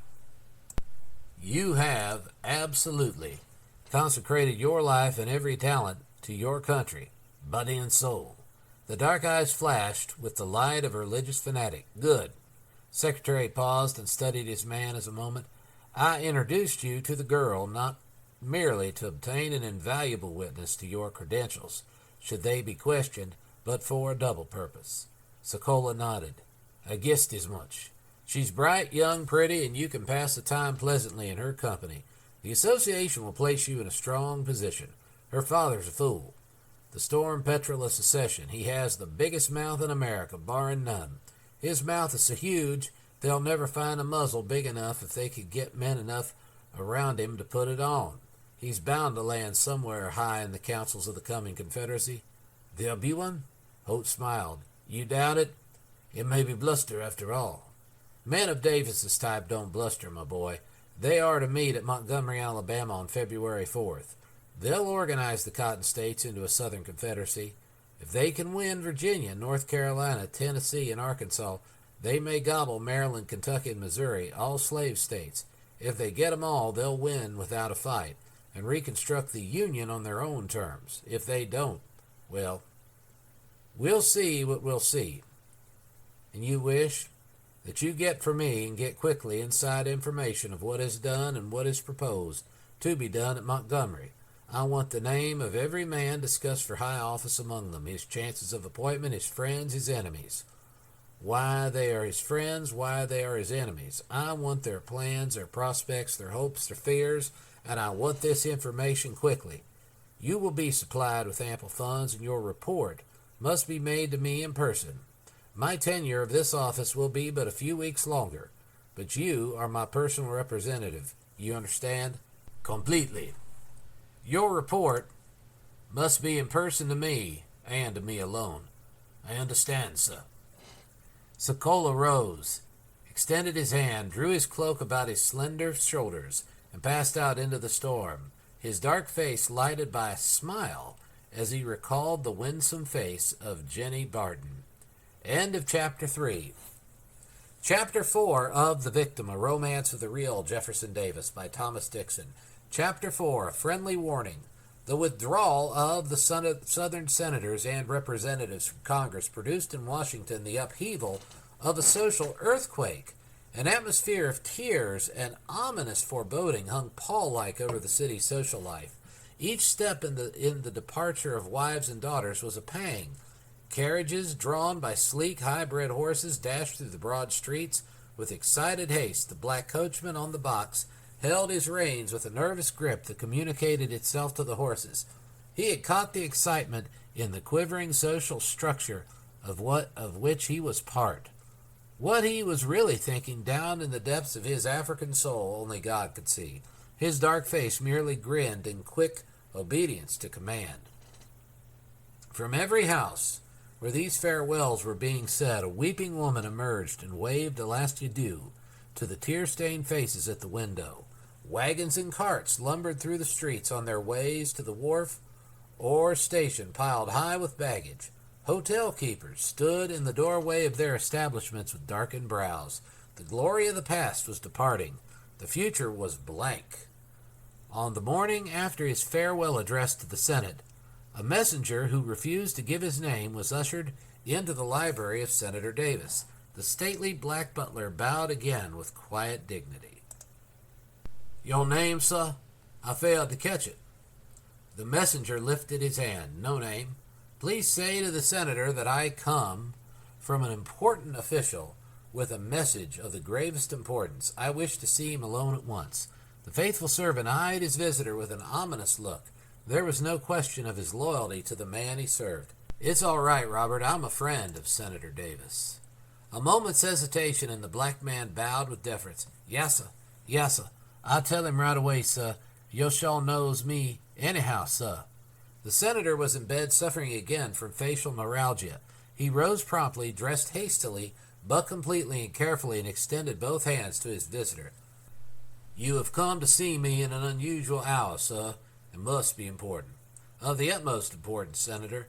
A high official in the office of the President sent me to inform you that Stanton, the Attorney General, is planning to issue a warrant for your arrest for high treason." "Indeed?" "You are advised to leave Washington on the first train." A dry smile flickered around the corners of the senator's strong mouth. "Thank you. Please say to my friend that I appreciate the spirit that prompted the message. Ask him to say to Mr. Stanton that I have decided to remain in Washington a week. Nothing would please me better than to submit this issue to the courts for adjustment. He will find me at home every day and at all hours." End of Chapter 4. Chapter 5 of The Victim, a romance of the real Jefferson Davis. Chapter 5, Boy and Girl. From the moment Dick Welford had seen Sokola bowing and smiling before Jenny Barton, he had hated the man. He hated foreigners on general principles anyhow. This kind of foreigner he particularly loathed, the slender, nervous type with suggested over-refinement to the point of effeminacy. He had always hated slender, effeminate-looking men of the native breed. This one was doubly offensive because he was an Italian. How any woman with true womanly instincts could tolerate such a spider was more than he could understand. Jenny Barton had always frankly said that she admired men of his own type. He was 6'1", fair-haired, blue-eyed, and weighed 196 pounds. At 21 years of age, he had always felt instinctively that he was exactly the man for Jenny's mate. She was 19, dark and slender, a bundle of quick, sensitive, nervous intelligence. Her brown eyes were almost black, and her luxuriant hair seemed raven-hued beside his. He had always imagined it nestling beside his big blonde head in perfect contentment since the first summer he had spent with Tom Barton at their cottage at the White Sulphur Springs. He had taken it for granted that she would say yes when he could screw up his courage to speak. She had treated him as if he were already in the family. "Confound it," he muttered, clenching his big fist. "That's what worries me. Maybe she just thinks of me as one of her brothers." It hadn't occurred to him until he saw the light kindle in her eyes at the sight of the smooth-tongued reptilian foreigner. He was on his way now to her house to put the thing to the test before she could leave Washington. Thank God the spider was tied down here at the Sardinian ministry. He hoped Victor Emmanuel would send him as consul to Shanghai. Mrs. Barton met him at the door with a motherly smile. "Walk right into the parlor, Dick. It's sweet of you to come so early today. We're all in tears, packing to go. Jenny'll be delighted to see you, poor child. She's sick over it all." Mrs. Barton pressed Dick's hand with the softest touch that reassured his fears. The only trouble about Mrs. Barton was that she was gentle and friendly to everybody, black or white, old and young, Yankee or Southerner. She was even sorry for old John Brown when they hung him. "Poor thing, he was crazy," she said tenderly. "They ought to have sent him to the asylum." Try as he might, he couldn't fling off the impression of tragedy the meeting of Sokola with Jenny had produced.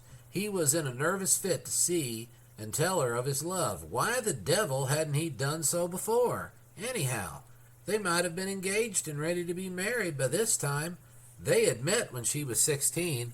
Why on earth couldn't he throw off the fool idea that he was going to lose her? His big fist suddenly closed with resolution. "I'll not lose her. I'll wring that viper's neck. I'll wade through the blood and death and the fires of hell." Just as he was plunging waist-deep through the flames of the pit, she appeared in the door, the picture of wistful, tender beauty. He rose awkwardly and extended his hand. "Good morning, Dick." "Good morning, Jenny." Her hand was hot, her eyes heavy with tears. What's the matter? As if you didn't know. I've been saying goodbye to some of the dearest friends I've ever known. It's terrible. I just feel it's the end of the world. He started to say, "Don't worry, Jenny, darling. You have me. I love you." The thought of it made the cold beads of perspiration suddenly stand out on his forehead. It was one thing to think such things, another to say it aloud to a girl with Jenny's serious brown eyes. She seemed terribly serious this morning and far away somehow. Never had he seen her so utterly lonely. The mood of tender seriousness made her more beautiful than ever. If he only dared to crush her in his arms and laugh the smiles back into her eyes. When he spoke, it was only a commonplace he managed to blurt out. "So you're really going tomorrow?" "Yes, we've telegraphed to the boys to come home from school at once and join us in Montgomery." He tried to say it again, but the speech turned out to be political, not personal. "Of course, Virginia will stand by her southern sisters, Jenny." "Yes. It's just a few old mossbacks holding her. No army will ever march across her soil to fight a southern state." "I hope not." "Of course not. I'll meet them on the border with one musket anyhow."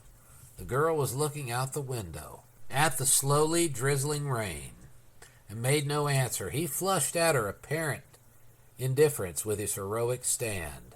"Don't you believe I would?" "Would what, Dick?" She smiled, recovering herself from her reverie. It was no use beating about the bush, trying to talk politics. He had to make the plunge. He suddenly took her hand in his. She threw him a startled look, sat bolt upright, made the faintest effort to draw her hand away, and blushed furiously. He was in for it now. There was no retreat. He gripped with desperate earnestness, tried to speak and choke. He drew a deep breath, tried again, and only squeezed her hand harder. The girl began to smile in a sweet, triumphant way. It was nice. This conscious power over a big, stumbling six-footer grabbed her hand as a drowning man a straw. The sense of her strength was thrilling. She looked at him with demure reproach. "Dick!" He grinned sheepishly, clung to her hand. "Yes, Jenny?"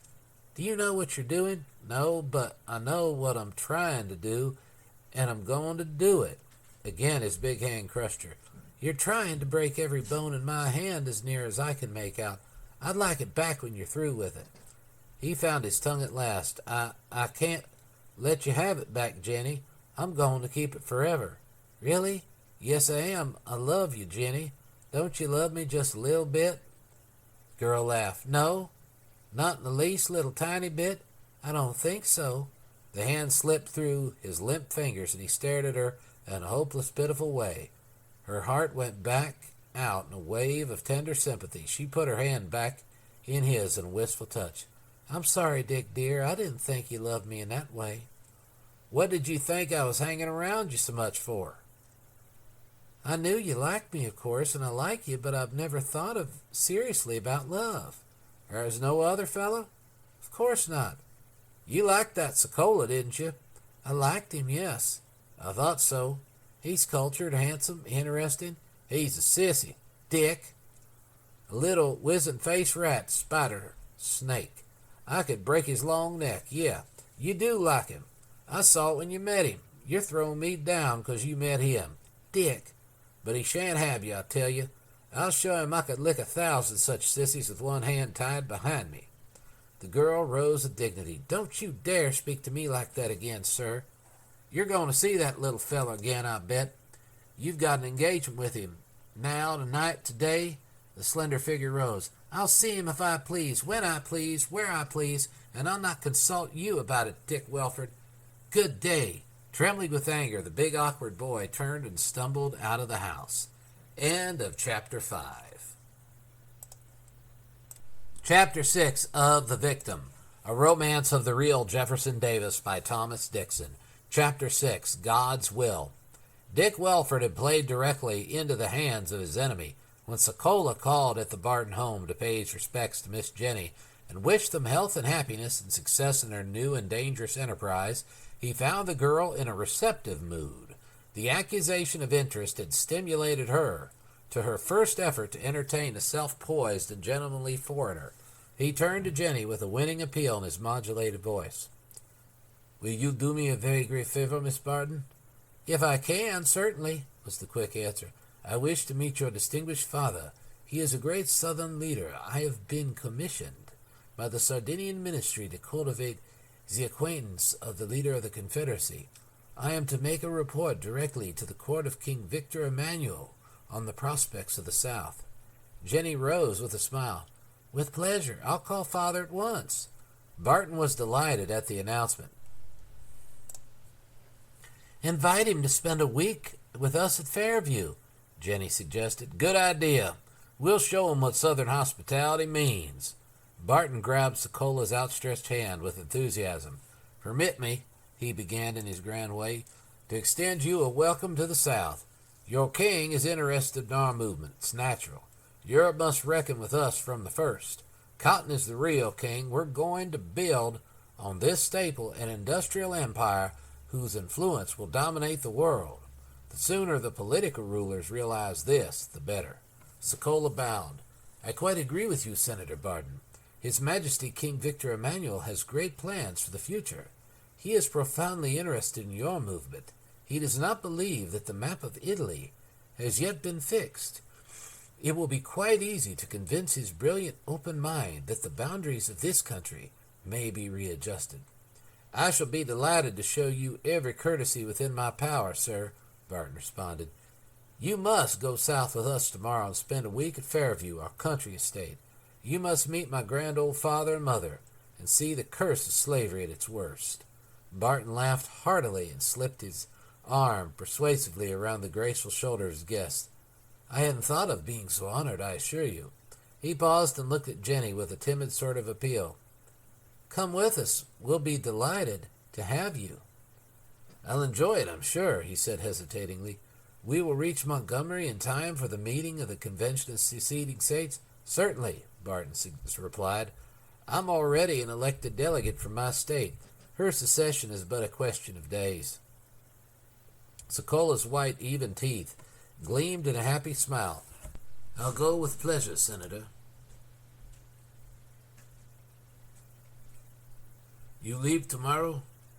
The 10:20 train for the South. You'll join our party, of course? Of course. With a graceful bow, he hurried home. To complete the final preparation for his departure, he walked with quick, strong step, and yet, as he approached the door of the little house in the humbler quarter of the city, his gait unconsciously slowed down. He dreaded this last struggle with his mother, but it must come. He entered the modestly furnished sitting room and looked at her calm, sweet face with a sudden sinking. She would be absolutely alone in the world, and yet no harm could befall her. She was the friend of every human being who knew her. It was the agony of this parting he dreaded and the loneliness that would torture her in his absence. He spoke with forced cheerfulness. Well, the matter is all settled. I leave at 10:20 tomorrow morning. She rose and placed her hands on his shoulder, the tears blinding you. How little I thought when I taught your boyish lips to speak the musical tongue of Italy, that I was preparing this bitter hour for my soul. I begged your father to resign his consulship in Genoa, and brought you home to teach you the great lesson to love your country and reverence for your country's God. And since your father's death, a dream in my heart has been to see you a minister, teaching and uplifting the people into a higher, nobler life. That is my aim, mother dear. I am consecrating body and soul to the task now of saving the Union, an inheritance priceless and glorious to millions yet unborn. I'm going to break the chains that bind slaves. I'm going to break the brutal and cruel power of the Southern tyranny that has strangled the nation for 40 years. His eyes flashed with the fire of fanatical enthusiasm. He slipped his arm around his mother's slender waist, drew her to the window, and pointed to the unfinished dome of the white, majestic Capitol. See, mother dear, the sun is bursting through the clouds now, and lighting with splendor the marble columns. Last night, when the speeches were done, the crowds gone, I stood an hour and studied the flawless symmetry of those magnificent wings, and over all of it the great solemn dome with its myriad gleaming eyes far up in the sky, and I wondered if God meant nothing big or significant to humanity when he breathed that dream of the poem and marble into souls of our people. I can't believe it, dear. I stood and prayed while I dreamed. I saw in the ragged scaffolding and the big ugly crane swinging from its place in the sky the symbol of our crude beginning, our ragged past, and then the snow-white vision of the finished building to the most majestic monument ever reared on earth to freedom and her cause. And I saw the glory of a new democracy rising from the blood and agony of the past to be the hope and inspiration of the world. You hate this masquerade, this battle name I have chosen. Forget this, dear, and see the vision your God has given to me. You've prayed that I might be his minister, and so I am. And so I shall be when the danger calls. You dislike this repulsive mission on which I'm entering. Just now it's the one and only thing a brave man can do for his country. Forget that I am a spy, and remember that I am fitted for a divine service. I speak 2 languages besides my own. Our people do not study languages. Few men of culture and endowment will do this dangerous and disagreeable work. I rise on wings at the thought of it. The mother spirit caught at last the divine spark from the soul of the young enthusiast. Her eyes were wide and shining without tears when she slipped both arms around his neck and spoke with deep tenderness. You have fully counted the cost, my son. Yes. The lying, the cheating, the false pretenses, the assumed name, the trusting heart you must betray, the man you must kill alone sometimes to save your life and serve your country, is war, mother dear. I hate its cruelty and its wrongs. I will do my best in these early days to make it impossible, but if it comes, I will play the game with my life in my hands, and if I had 100 lives, I'd give them all to my country. My only regret is that I have but one. How strange the ways of God, the mother broke in. He planted this love in your soul. He taught it to me, and I taught it to you, and now it ends in darkness, blood, and death. But out of it, dear, must come the greater plan. You believe in God, you believe this, or else the devil rules the universe, and there is no God. The mother drew the young lips down and kissed tenderly. God's will be done, my boy.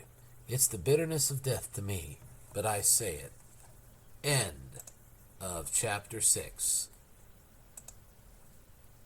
Chapter 7 of The Victim, A Romance of the Real Jefferson Davis by Thomas Dixon. Chapter 7, The Best Man Wins. Before Sokola could purchase his ticket for the South, Senator Barton laid his heavy hand on his shoulder. I just ran down, sir, to ask you to wait and go in Senator Davis's party. He has been threatened with arrest by the cowards who are at present moment in charge of the government. He can't afford to leave town while there's a chance that so fortunate an event might be pulled off. I have decided to stay until Lincoln's inauguration. My wife and daughter will make you welcome at Fairview, and you'll meet my 3 boys. I'm sorry I can't be with you. Sokola's masked face showed no trace of disappointment. He merely asked politely, And the party of Senator Davis will start? A week from today, sir, and my wife and daughter will accompany them, unless, of course. Barton laughed heartily. Unless that great Attorney General Edwin M. Stanton decides to arrest him, if he'll only do it. Sokola nodded carelessly. I understand, Senator. A week from today, the same hour, the same train. In a moment he had disappeared into the crowd and hurried to the office of the Secretary of War. Holt received his announcement with a smile about the corner of his strong, crooked mouth. That's lucky. I'd rather you were with Davis 10-1. Amuse yourself for the week by getting all the information possible of their junta here. Barton will stay until the inauguration. Of course, spy in the camp of the enemy. He could be arrested, but it's not wise under the circumstances. You will not arrest Senator Davis? Nonsense. Stan's a fool. Nothing would please them better. I've convinced him of that. A wrangle in the courts now over such an issue would postpone its settlement indefinitely.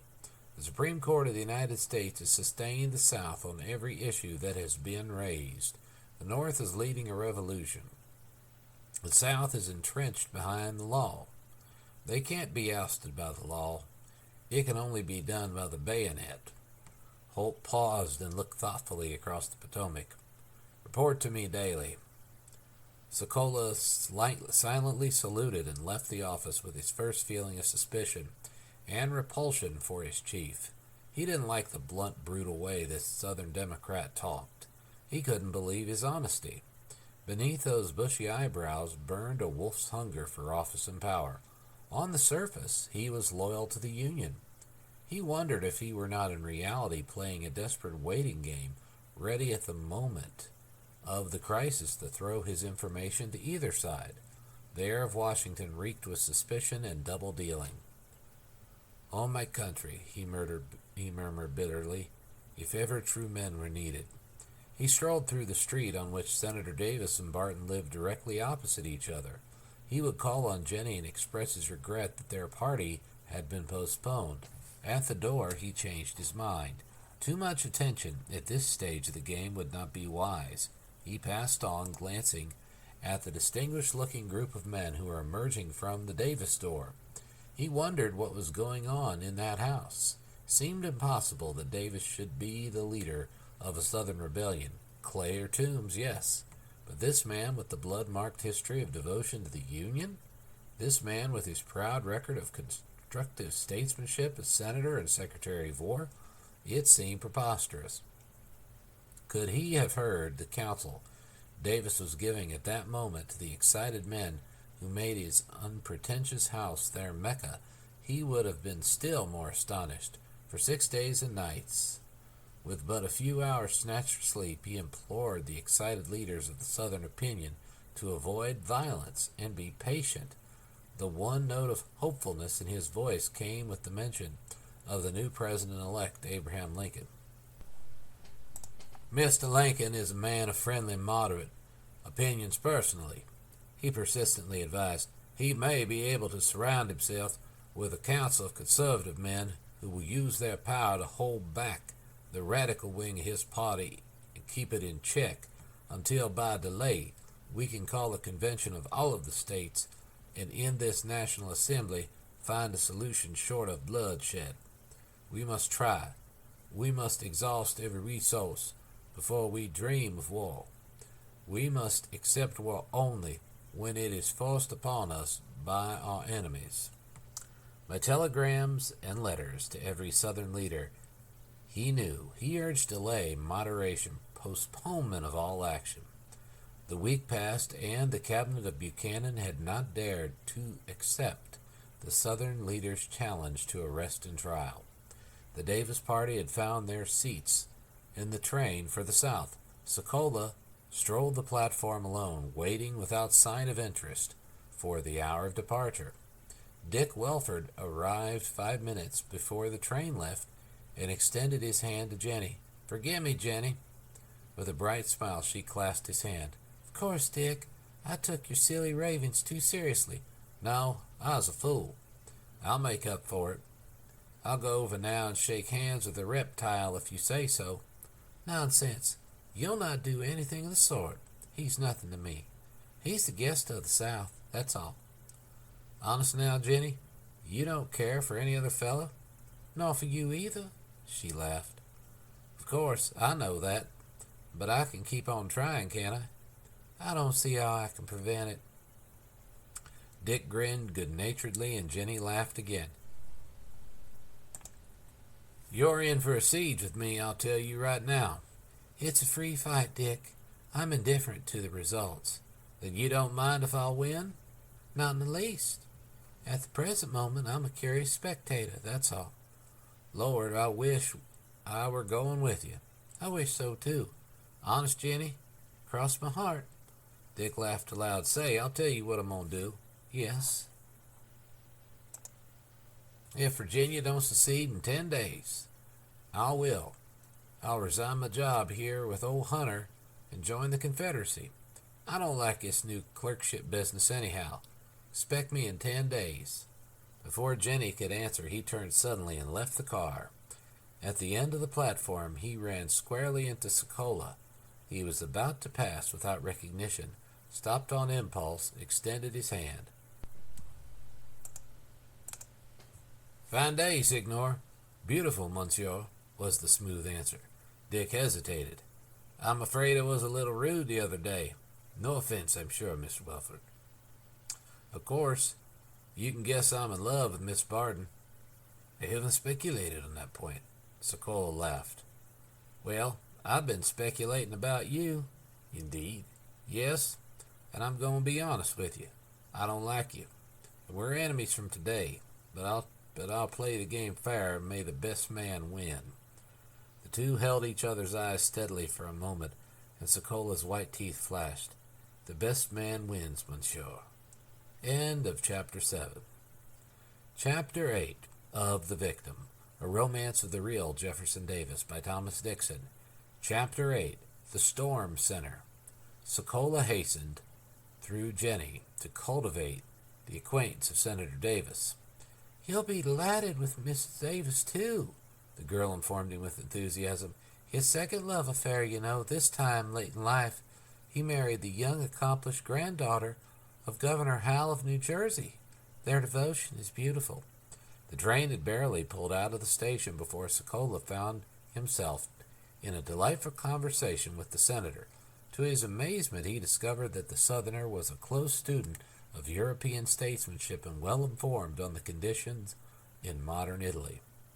"I'm delighted beyond measure, Signor," he said earnestly, "to learn of the interest of your king in the South. I've long felt that Cavour was one of the greatest statesmen and diplomats in the world. His achievement in establishing the kingdom of Sardinia in the face of bitter rivalries and ambitions of Europe, is to say nothing of the power of Rome, was in itself enough to mark him as the foremost man of the age. The king with all has great ambitions, Senator. Very shortly his title will be King of Italy. His dream is of uniting all Italians, and if it's possible, the Piedmontese are the people ordained for leadership in that sublime work." He looked thoughtfully out the window at the Virginia hills, and Sokola determined to change the conversation. He was fairly well informed of the affairs in the little kingdom on whose throne young Victor Emmanuel sat, but this man evidently knew the philosophy of its history as well as the facts. A question or two with his keen eye boring on through him might lead to an unpleasant situation. "Your family are all with you, Senator?" he asked pleasantly. Instantly the clouds lifted from the pale, thoughtful face. "Yes. I have 3 darling babies. I wish you could meet Mrs. Davis. Come. They're in the next car." In a moment the statesman had forgotten the storm of revolution. He was laughing and playing with his children. However stern and high his uncompromising opinions might be on public questions, he was wax in the hands of the 2 lovely boys who climbed over him and the vivacious little girl who slipped her arms around his neck. His respite from care was brief. At the first important stop in Virginia, a dense crowd had packed the platforms. Their cries throbbed with anything but the spirit of delay and compromise. "Davis! Hurrah for Jefferson Davis! Speech! Speech! Davis! Speech!" There was something tense and compelling in the tones of these cries. They rang as bugle calls to battle. In their hum and murmur there was more than curiosity, more than the tribute of a people to their leader. There was the very sound of the electric rush of the first crash of the approaching storm. The man inside who had led soldiers to death on battlefields felt it instantly, and the smile died on his thin lips. The roar outside his car window was not the cry of a mob echoing the sentiments of a leader. It was the shrill, imperial cry of a rising people creating their leaders. From the moment he bowed his head and lifted his hand over the crowd that greeted him, hopeless sorrow filled his soul. War was inevitable. These people did not realize it, but he saw it now in all its tragic import. He had intended to counsel patience, moderation, and delay. Before the hot breath of the storm, he felt already in his face such advice was a waste of words. He would tell them the simple truth. He could do most good in that way.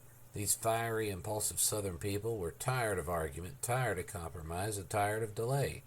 They were reared in the faith that their states were sovereign, and these Virginians had good reason for their faith.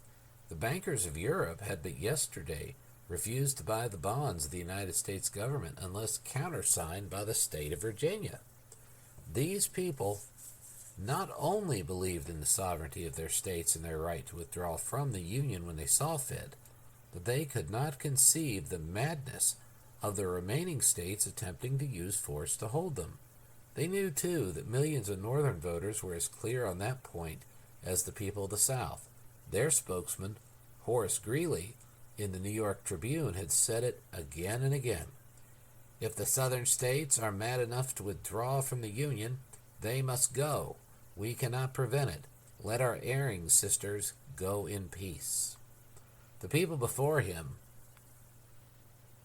believed that Horace Greeley's paper represented the North in this utterance. Davis knew that it was not true. In a flash of clear soul vision, he saw the inevitable horror of the coming struggle and determined to tell the people so. The message he delivered was a distinct shock. He not only told them in tones of deep and tender emotion that war was inevitable, but that it would be long and bloody. "We'll lick 'em in 2 months," a voice yelled in protest, and the crowd cheered. The leader shook his fine head. "Don't deceive yourselves, my friends. War once begun, no man can predict its end." "It won't begin," another cried. You have convinced me today that it is now inevitable." "The Yankees won't fight," shouted a big fellow in the front. The speaker bent his gaze on the stalwart figure in remonstrance. "You never made a worse mistake in your life, my friend. I warn you. I know these Yankees. Once in it, they'll fight with grim, dogged, sullen, unyielding courage. We're men of the same blood. They live north. You live in the south. That's all the difference." At every station, the same scene was enacted. The crowd rushed around his car with the sudden sweep of a whirlwind and left for their homes with grave, thoughtful faces. By 3 o'clock in the afternoon, he was thoroughly exhausted by the strain. The eager crowds had sapped his last ounce of vitality. The conductor of the train looked at him with pity and whispered, "I'll save you at the next station." The leader smiled his gratitude for the sympathy, but wondered how it could be done. At the next stop, the senator had just taken his position on the rear platform, lifted his hands for silence, and said, "Friends and fellow citizens." The engine suddenly blew off steam with hiss and roar, and when it ceased, the train pulled out with a jerk amid the shouts and protests of the crowd. Their grateful speaker waved his hands in regret but happy farewell. The conductor repeated the trick for 3 stations until the exhausted speaker had recovered his strength, and then allowed him a few brief remarks at each stop. From the moment the train entered the state of Mississippi, grim, earnest men in groups of 2, 3, 4, and a dozen stepped on board, saluted their chief, and took their seats. When the engine pulled into the station at Jackson, a full brigade of volunteer soldiers had taken their places in the ranks. The governor and state officials met their leader and grasped his hand. "You've been commissioned, Senator," the governor began eagerly, "as Major General in the command of the forces of the state of Mississippi. 4 brigadier generals have been appointed and await your assignment for duty." The tall figure of the hero of Buena Vista suddenly stiffened. "I thank you, Governor, for the high honor conferred on me. No service could be more congenial to my feelings at this moment." The governor waved his hand at the crowd of silent waiting men. "Your men are ready. The first question is the purchase of arms. I think a stand of 75,000 will be sufficient for all contingencies." The senator spoke with emphasis. "The limit of your purchases should be our power to pay." "You can't mean it," the governor exclaimed. "I repeat it. The limit of your purchase of arms should be the power to pay. I say this to every state in the South. We shall need all we can get, and many more, I fear." The governor laughed. "General, you overrate our risks. On the other hand," Davis continued earnestly, "we are sure to underestimate them at every turn." He paused, overcome with emotion. "A great war is impending, Governor, whose end no man can foresee. We are not prepared for it. We have no arms. We have no ammunition. We have no establishments to manufacture them. The South has never realized and does not now believe that the North will fight her on the issue of secession. They do not understand the silent growth of the power of centralization. which has changed the opinions of the North under the teaching of abolition fanatics. Again he paused, overcome. God help us, he continued. War is a terrible calamity, even when waged against aliens and strangers. Our people are mad. They know not what they do. The new commander hurried to Briarfield, his plantation home, to complete his preparations for a long absence. Sokola, on a sudden impulse, asked the honor of accompanying him. It was granted without question and with cordial hospitality. It was an opportunity not to be lost. An intimate view of the man in his home might be of the utmost importance. He promised Jenny to hasten to Fairview when he had spent 2 days at Briarfield. Mrs. Barton was glad of the opportunity to set her house in order for her charming and interesting guest. The Davis plantation was a distinct shock to his fixed New England ideas on the hellish institution of slavery. The devotion of these simple black men and women to their master was not only genuine, it was pathetic.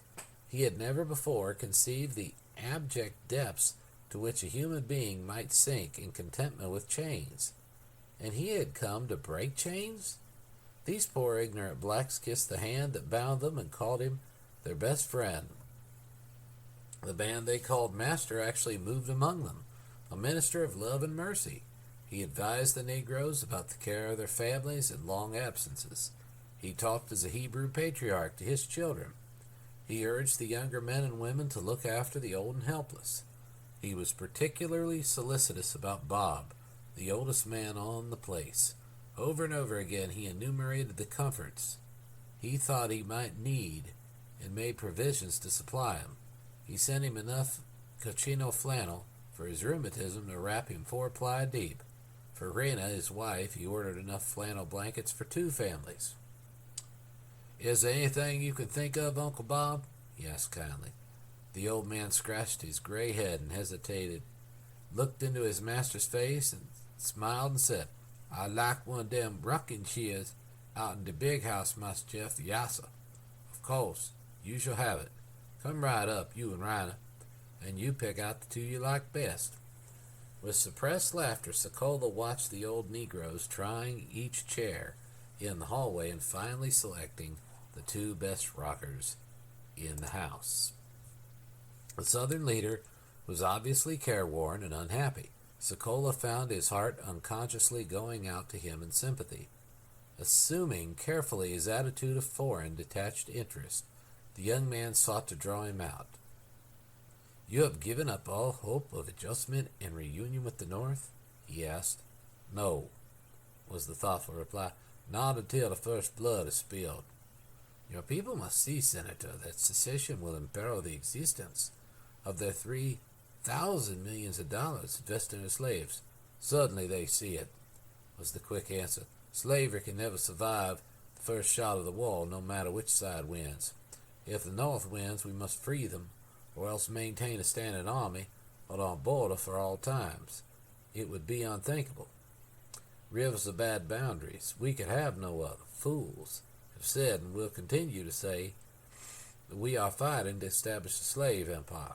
Nothing could be further from the truth. We are seeking to find that peace and tranquility outside of the Union which we have not been able to enjoy for the past 40 years inside.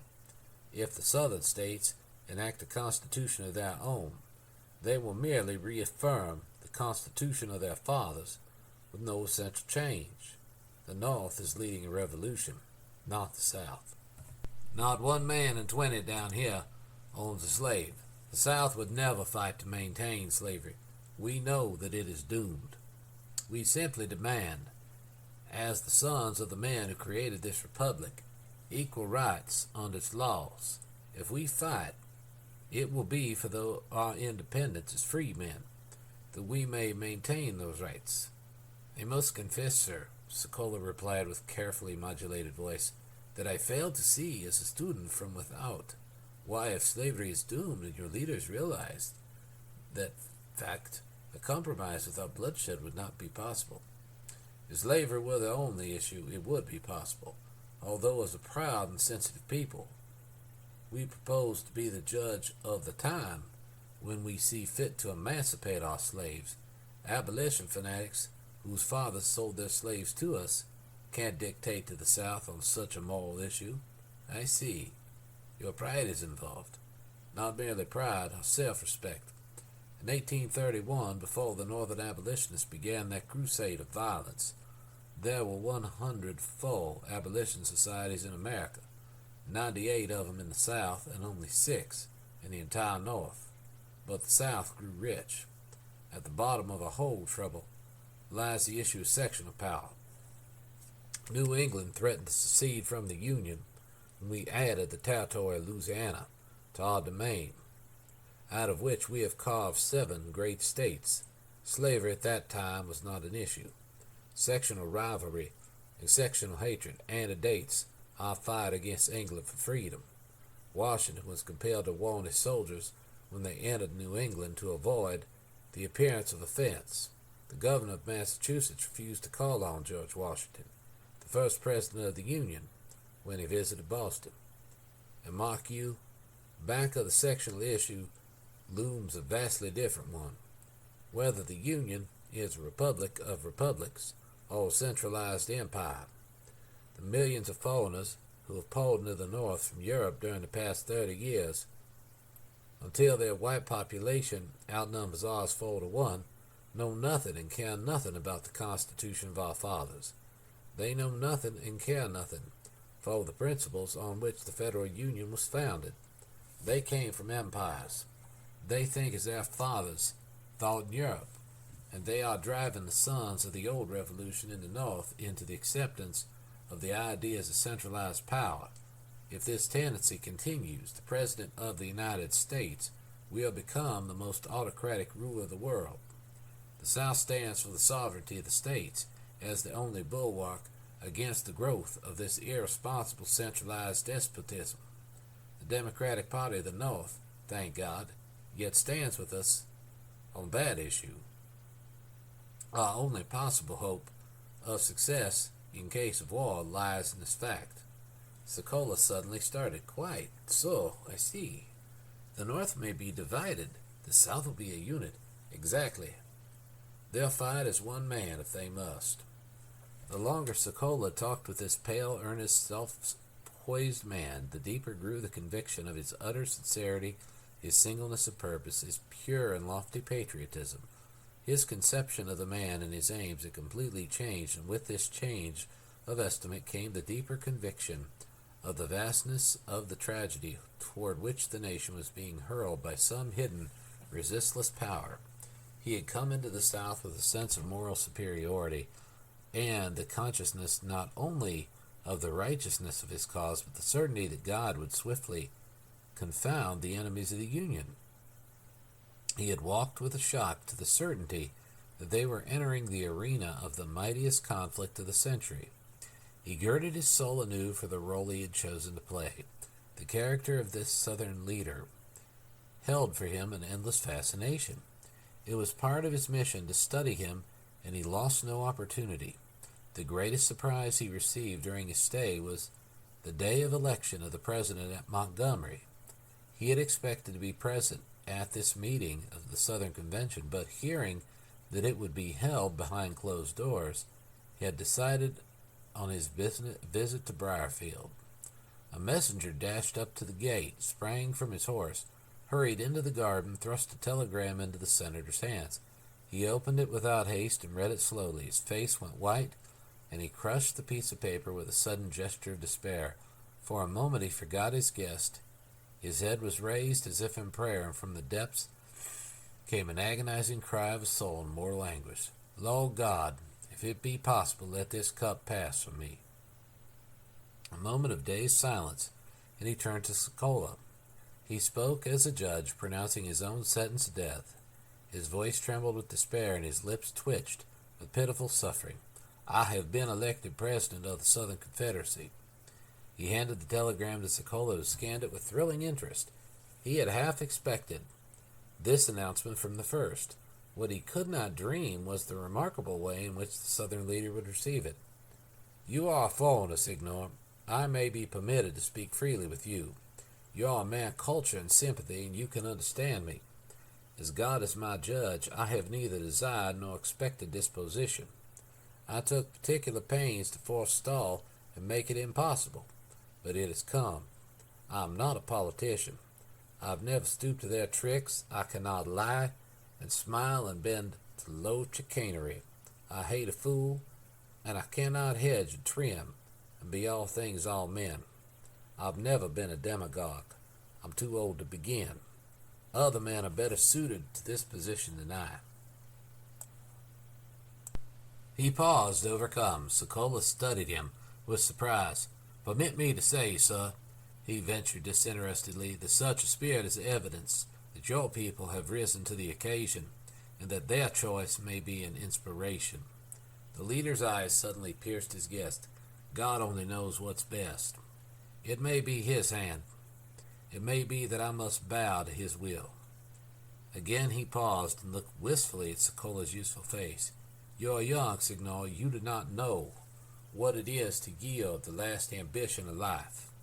I have given all to my country for the past years. I have sacrificed health, wealth, and every desire of my soul, peace and contentment here with those I love. When I saw this mighty struggle coming, I feared a tragic end for my people, and I fear it now. The man who leads her armies will win immortality no matter what the fate of her cause. I've dreamed this, Signor, but they've nailed me to the cross. He called his Negroes together and made them an affectionate speech. They responded with deep expressions of their devotion and faith. With the greatest sorrow of his life darkening his soul, he left the next day for his inauguration at Montgomery. End of Chapter 8. Chapter 9 of The Victim, A Romance of the Real Jefferson Davis by Thomas Dixon. Chapter 9, The Old Regime. Sokola left Briarfield with the assurance of the President-elect of the Confederacy that he might spend a week with the Bartons and yet be in ample time for the inauguration at Montgomery. He boarded the steamer at the Davis Landing and floated lazily down to Baton Rouge. From Briarfield he carried an overwhelming impression of the folly of slavery from its economic point of view. The thing which amazed his orderly New England mind was the confusion, the waste, the sentimental extravagance, the sheer idiocy of the slave system of labor as contrasted with the free labor of the North. The one symbol before his vivid imagination was the sight of old Uncle Bob and Aunt Rhina sitting in their rocking chairs, gravely listening to the patriarchal farewell of their master. The ancient seers dreamed of nirvana. These two wonderful old Africans had surely found it in the New World. No wave of trouble could ever roll across their peaceful breasts so long as their Lord and Master lived. He was their king, protector, their physician, their almoner, their friend. The burden of life was on his shoulders, not on theirs. Their working days were over. He must feed and clothe, house and care for their worthless bodies until the end. And the number of these helpless ones were constantly increased. He marveled at the folly that imagined such a system of labor possible in the real world where the iron laws of economic survival were allowed free play. He ceased to wonder why it still flourished in the South. The South was yet an unsettled jungle of bewildering tropical beauty. One might travel for miles and hundreds of miles without the sight of a single important town. Vast reaches of untouched forest stretched away in all directions. Apparently the foot of man had never pressed them. Rich plantations of thousands of acres were only scratched in spots to yield their marvelous harvest of cotton and cane, of rice and corn. The idea of defending such a territory extending over thousands of miles from the invading hosts of the rich and densely populated North was preposterous. His heart leaped with the certainty of swift and sure triumph for the Union, should the question be submitted to the test of the sword. As the boat touched her landing at Baton Rouge, Jenny waved her welcome from the shore. The graceful figure of her younger brother stood straight and trim by her side in his new volunteer uniform. Whatever the political leaders might think or do, these Southern people meant to fight. There was no mistaking that fact. With every letter to his chief in Washington, he had made this plain. The deeper he had penetrated the lower South, the more overwhelming this conviction had become. For the moment he put the thought of his tragic mission out of his heart. There was something wonderful in the breath of this early southern spring, the first week in February, and flowers were blooming on every lawn of every embowered cottage and every stately house.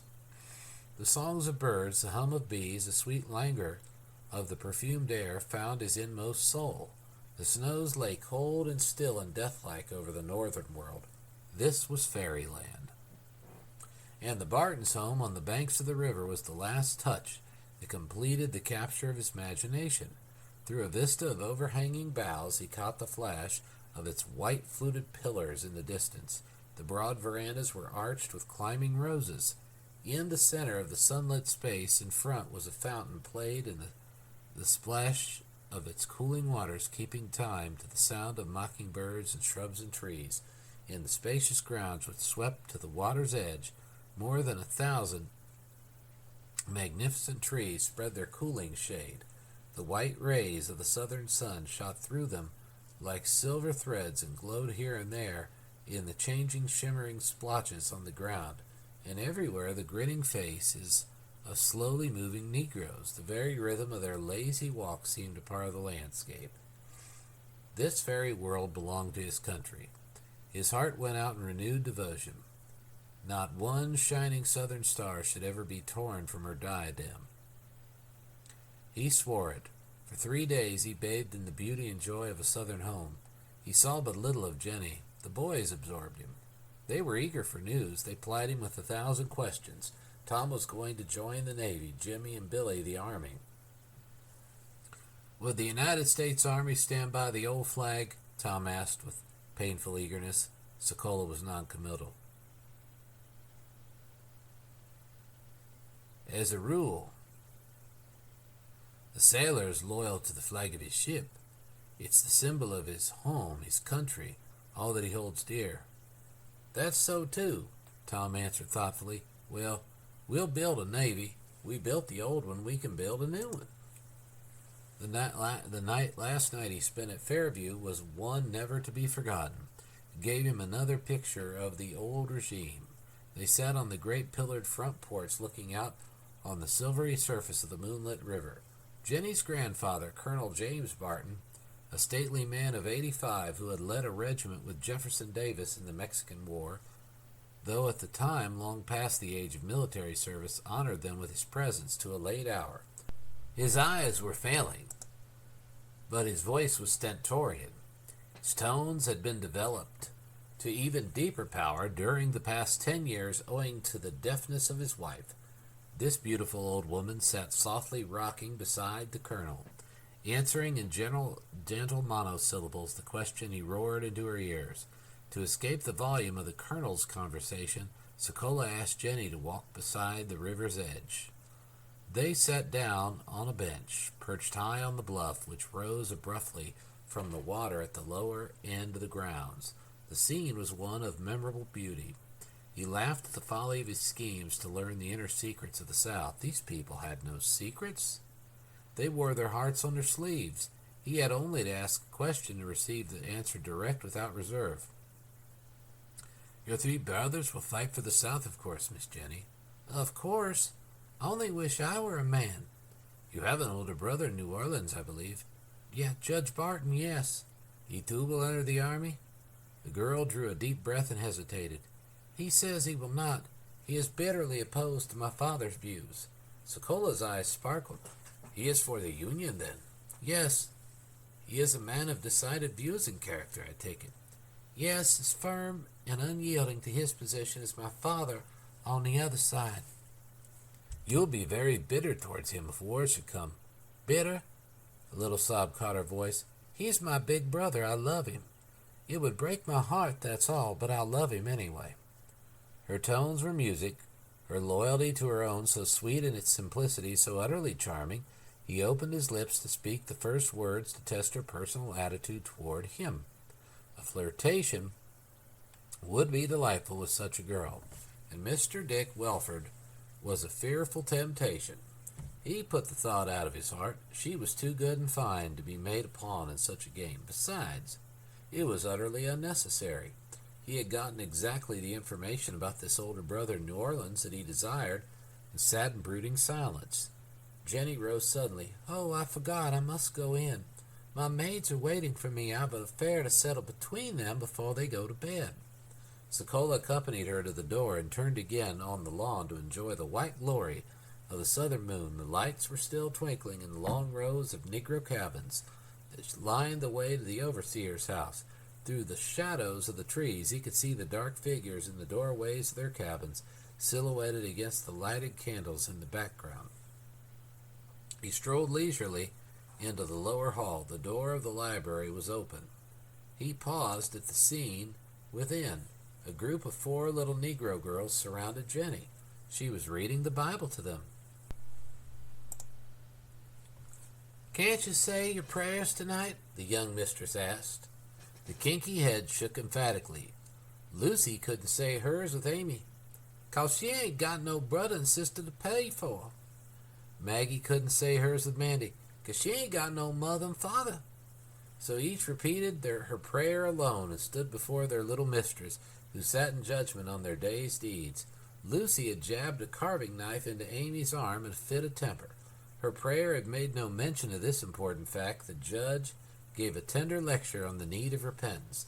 The little sullen black figure hung back stubbornly for a moment and walled her eyes at her enemy. A sudden burst of tears, and they were in each other's arms, crying and begging forgiveness, and then they filed out one by one. "Good night, Miss Jenny." "Good night." "God bless you, Miss Jenny. I'll never be bad no more." He had come to break the chains that cut through human flesh, and he had found this? Great God! For hours he laid awake, dreaming with wide, starving eyes of the long, blood-stained history of human slavery, and its sharp contrast with the strange travesty of such an institution, which the South was giving to the world. He had barely lost consciousness when he leaped to the floor, roused by loud voices, tramping feet, and the flash of weird lights on the lawn.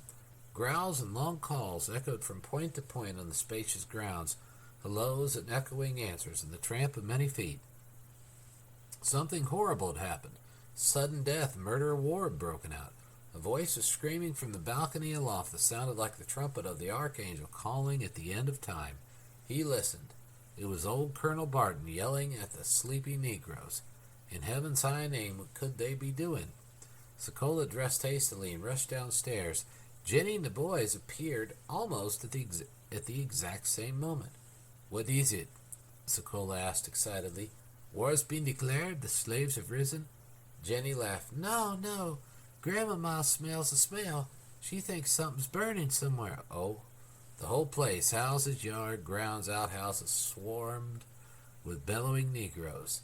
Those that were not bellowing were all muttering in sleepy quarrels and protests, and they all carried candles and looked for a fire in the dark. There were at least 70, 2/3 of them too old or too young to be of any service. They belonged to the house. The old colonel's voice could be heard a mile. In his nightgown, he was roaring from the balcony, giving his orders for the busy crowd, hunting for fire with their candles flickering in the shadows. Old Mrs. Barton, serenely deaf, was, of course, oblivious to the sensation she had created. The loss of her hearing had rendered doubly acute her sense of smell. Candles had to be taken out of her room to be snuffed. Lamps were extinguished only on the portico or on the lawn. Violets she couldn't endure. A tea rose was never allowed in her room. Only one kind of sweet rose would she tolerate at close range. In the mildest voice, she was suggesting places to be searched. Far out at the Negro quarter, the candle brigade at length gathered, the flickering lights closing into a single point one by one. The smell was found. A family had been boiling soap. A slave-ridden plantation was a miniature world which must be practically self-supporting. There could be no economy of labor by its scientific divisions. Around the soap pot, the Negro woman had swept some woolen rags. They were smoldering there, and the faint odor had been wafted to the great house. Sokola couldn't sleep. All night long he could hear the wild commotion, the old colonel's voice roaring from the balcony, and 70 sleepy, good-for-nothing Negroes with lighted candles looking for a fire in the dark, when at last he was tired of laughing at the ridiculous picture. His foolish fancy took another turn and fixed itself again on old Bob and Aunt Rina in their rocking chairs swathed in cochino flannel. End of Chapter 9. Chapter 10 of The Victim, A Romance of the Real Jefferson Davis by Thomas Dixon. Chapter 10. The Gauge of Battle. Sokola found the little town of Montgomery, Alabama, breathing under a suppression of emotion that was little short of uncanny on the day Jefferson Davis was inaugurated president. The streets were crowded to suffocation, and tents were necessary to accommodate the people who could not be housed. He was surprised at the strange quiet which the spirit of the new president had communicated to the people. There was no loud talk, no braggadocio, no threats, no clamor for war. On the contrary, there had suddenly developed an overwhelming desire for a peaceful solution of the crisis. The convention, which had unanimously elected Jefferson Davis president and Alexander H. Stephens vice president, had relegated the hotheads and fire-eaters to the rear. 3 great agitators had really created the new nation: William L. Yancey of Alabama, Robert Toombs of Georgia, and Barnwell Rhett of South Carolina, and they were consumed with ambition for the presidency. Toombs was the most commanding figure among the uncompromising advocates of secession in the South, an orator of consummate power, a man of wide learning and magnetic personality. William L. Yancey was as powerful an agitator as ever stirred the soul of an American audience since the foundation of our republic. Barnwell Rhett of the Charleston Mercury was the most influential editor the country had ever produced. Yet the suddenness with which these fiery leaders were dropped in the hour of crisis was so amazing to the men themselves, they had not yet recovered sufficient breath to begin complaint. Toombs destroyed what chance he had by getting drunk at a banquet the night before the convention met. William L. Yancey's turbulent history ruled him out of consideration. He had killed his father-in-law in a street brawl. Rhett's extreme views had been the bugle call to battle, but something more than sound was needed now. Toombs was dropped even for vice president, for Alexander H. Stephens, the man who had pleaded in tears with his state not to secede. The highest honor had been forced on the one man in all the South who most passionately wished to avoid it. So acute was the consciousness of tragedy, there was scarcely a ripple of applause at public functions where Sokola had looked for mad enthusiasm. The old Constitution had been reenacted with no essential change. The new president had even insisted that the provincial Congress retain the old flag as their emblem of nationality, with only a new battle flag for use in case of war.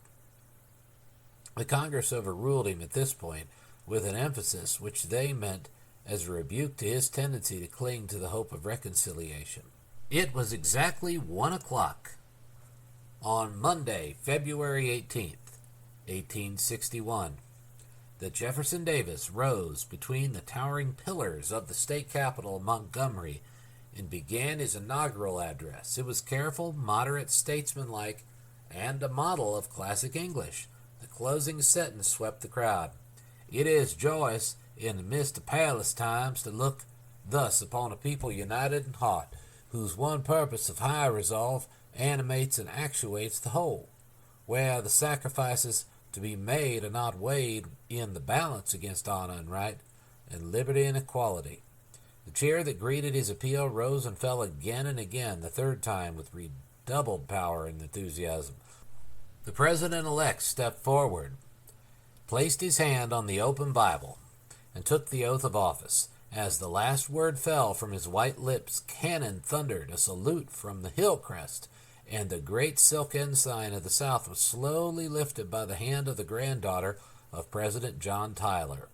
As the breeze unrolled its huge red, white, and blue folds against the shining southern skies, the crowd burst into a hysterical applause. A nation had been born whose history might be brief, but the people who created it and the leader who guided its destiny were the pledge of its immortality. Sokola found no difficulty in possessing himself of every secret of the new government. What was not proclaimed from the street corners and shouted from the housetops, the newspapers printed in double leads. The new government had yet to organize its secret service. The president addressed himself with energy to the tasks which confronted him, but 7 states had yet enrolled in the Confederacy. Of 4 more he felt sure. The first attempt to coerce a southern state by force of arms would close the ranks with Virginia, North Carolina, Tennessee, and Arkansas by his side. Maryland, Kentucky, and Missouri were peopled by the South, and the institution of slavery bound them in a common cause. And yet the defense of these 11 southern states, with their 5 million white population and 4 million blacks, was a task to stagger the imagination of the greatest statesman of any age. The vast territory would present an open front on land of more than 1,000 miles without a single natural barrier. Its sea coast presented 3,000 miles of waterfront open to the attack of the Navy. This enormous coast of undefended shore was pierced by river after river, whose broad, deep waters would carry the gunboats of an enemy into the heart of the South. The audacity of our fathers in challenging the power of Great Britain was reasonable in comparison with the madness of the South's challenge to the North. 3,000 miles of storm-tossed ocean defended our revolutionary ancestors from the base of the enemy's supplies. 3,000 miles of undefended coast invited the attack of the United States Navy, while 20 million Northerners stood with their foot on the borders of the South, ready to advance without the possibility of hindrance save the bare breasts of the men who might oppose them. The difference between the sections in material resources was absurd. The North was rich and powerful. Her engines of war were exhaustless and under perfect control. The railroads of the South were few and poorly equipped, with no workshops from which to renew their equipment when exhausted. The railroad system of the entire country was absolutely dependent on the North for supplies.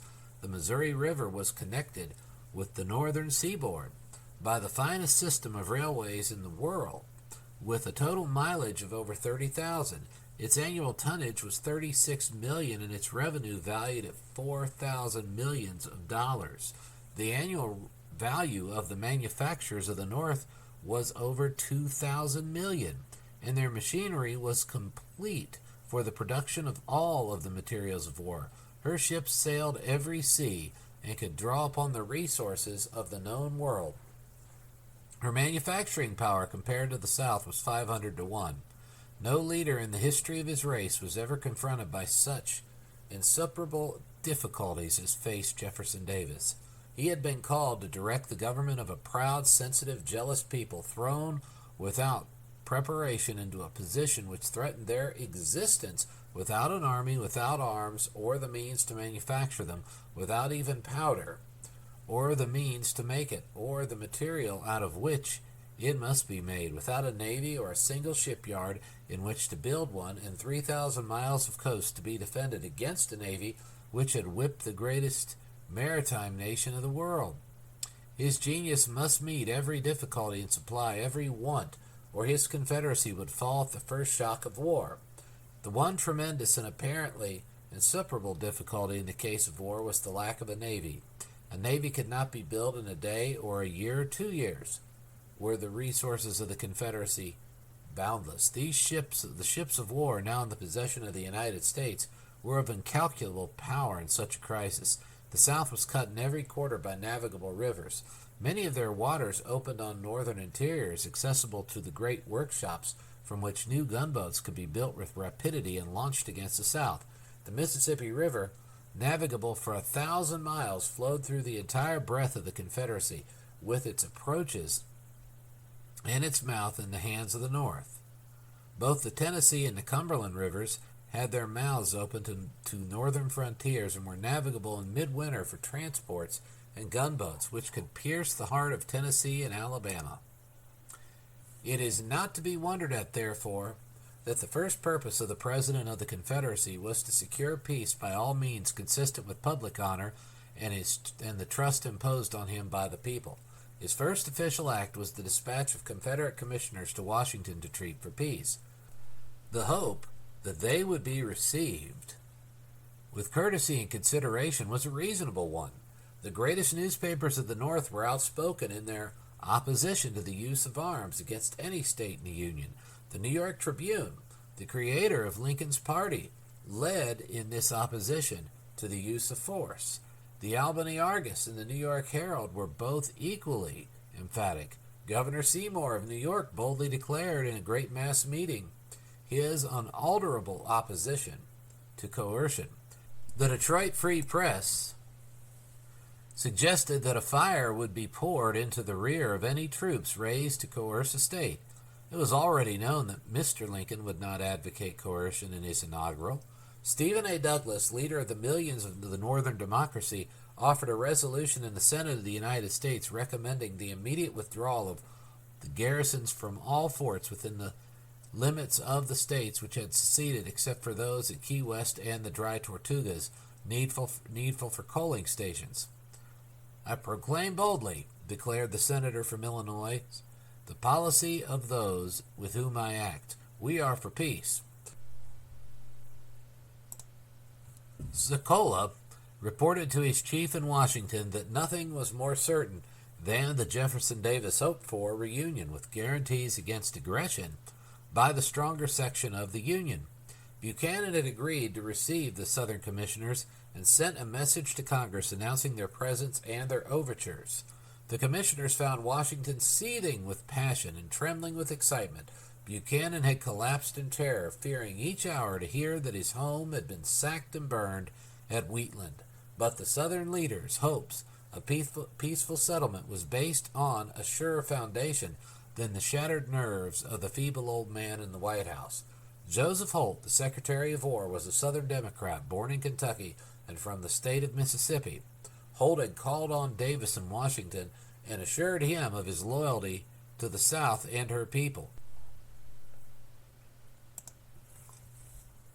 The President of the Confederacy knew of his consuming personal ambitions and had assured him of his influence to secure generous treatment, but the Secretary of War had received information from the South. He had studied the situation carefully. He believed his chances of advancement in the North a better risk. The new government had ignored him in the selection of a cabinet, and with quick decision he cast his fortunes with the Union. That he had deceived Davis and Clay, to whom he had given his pledge of Southern loyalty, was a matter of no importance, save that these two men, who alone knew his treachery, were marked for his vengeance. Little could they dream in this hour the strange end toward which fate was even now hurrying through the machinations of this sullen, envious Southern renegade. The Secretary of War placed his big fist on the throat of the trembling president, and the peace commissioners could not reach the White House or its councils. They were forced to await the inauguration of Abraham Lincoln. Jefferson Davis gave himself body and soul to the task of preparing his over-sanguine and credulous people for the possible tragedy of war. General Beauregard was ordered to command the forces in South Carolina and erect batteries for the defense of Charleston and the reduction of Fort Sumter in case of an attempt to reinforce it. This grim fort, in the center of the harbor of the chief southern Atlantic city, commanded the gateway of the Confederacy. If it should be reinforced, the Confederate government might be strangled by the fall of Charleston and the landing of an army even before a blow could be struck. Captain Raphael Semmes was sent north to buy every gun in the market. He was directed to secure machinery and the skilled working men to man it, for the establishment of arsenals and shops, and above all, to buy any vessel afloat suitable for offensive or defensive work. Not a single ship of any description could be had, and the intervention of the authorities finally prevented the delivery of a single piece of machinery or the arms he had purchased. Major Huse was sent to Europe on the third day after the inauguration at Montgomery on a similar mission. General G.W. Rains was appointed to establish a manufactory for ammunition. His work was an achievement of genius. He created artificial niter beds from which sufficient saltpeter was obtained, and within a year was furnishing the finest powder. General Gorges was appointed the chief of ordnance. There was but one iron mill in the South which could cast a cannon, and that was at the little Tredegar Works at Richmond, Virginia. The state of Virginia had voted against secession, and it would require the first act of war against her southern sisters to bring her to their defense. The widespread belief in the North that the South had secretly prepared for war was utterly false, and yet the impression was of the utmost importance to the President of the Confederacy. It gave his weak government a fictitious strength and gave him a brief time in which to prepare his raw recruits for the first battle. Day and night he prayed for peace at any sacrifice save that of honor. The first bloodshed would be the match in the powder magazine. He pressed his commissioners in Washington for haste. The inaugural address of Abraham Lincoln had been so carefully worded, its utterances so conservative and guarded, his expression of goodwill toward the South so surprisingly emphatic, that Davis could not believe an act of aggression which would bring bloodshed could be committed by his order. And yet day dragged after day with no opportunity afforded his commissioners to treat with the new administration save through the undignified course of an intermediary. The Southern president ordered that all questions of form or ceremony be waived. Seward, the Secretary of State, gave to these commissioners repeated assurances of the peaceful intentions of the government at Washington and the most positive promise that Fort Sumter would be evacuated. He also declared that no measure would be instituted either by the executive or Congress changing the situation except on due notice given the commissioners. These assurances were accepted by the Confederate president in absolute good faith, and yet early in April the news was flashed to Montgomery that extraordinary preparations were being made in northern ports for a military and naval expedition against the South. On April 5th, 6th, and 7th, a fleet of transports and warships with shotted guns, munitions, and military supplies sailed for Charleston. The commissioners, in alarm, requested an answer to their proposals. To their amazement, they were informed that the President of the United States had already determined to hold no communication with them whatever in any capacity or listen to any proposals they had to make. On Beauregard's report to them that Anderson was endeavoring to strengthen his position instead of evacuating the fort, the commissioners again communicated with Mr. Seward. The wily Secretary of State assured them that the government had not receded from his promise. On April 7th, Mr. Seward sent them this message: "Faith as to Sumter fully kept, wait and see." His war fleet was already on the high seas, their black prows pointed southward, their 120 guns shotted, their battle flags streaming in the sky. Lincoln's sense of personal honor was too keen to permit this crooked piece of diplomacy to stain the opening of his administration. He dispatched a special messenger to the governor of South Carolina and gave notice of his purpose to use force if opposed in his intention of supplying Fort Sumter. On the eve of the day the fleet was scheduled to arrive, this notice was delivered, but a storm at sea had delayed the expedition, and Beauregard asked the President of the Confederacy for instructions. His cabinet was called, and its opinion was unanimous that Fort Sumter must be reduced or the Confederacy dissolved. There was no choice. Their president rose, his drawn face deadly pale. "I agree with you, gentlemen. The order of sailing of the fleet was a declaration of war. The responsibility is on their shoulders, not ours, to juggle for position as to who shall fire the first gun at such an hour as unworthy of the great people and their cause. A deadly weapon has been named at our heart. Only a fool would wait until the shot has been fired. The assault has already been made. It is of no importance who shall strike the first blow or fire the first gun." With quick decision, he seized his pen and wrote the order for the reduction of Fort Sumter. End of Chapter 10. Chapter 11 of The Victim, A Romance of the Real Jefferson Davis, by Thomas Dixon. Chapter 11. Jenny's Vision. Wild rumors of bombardment held Charleston in a spell.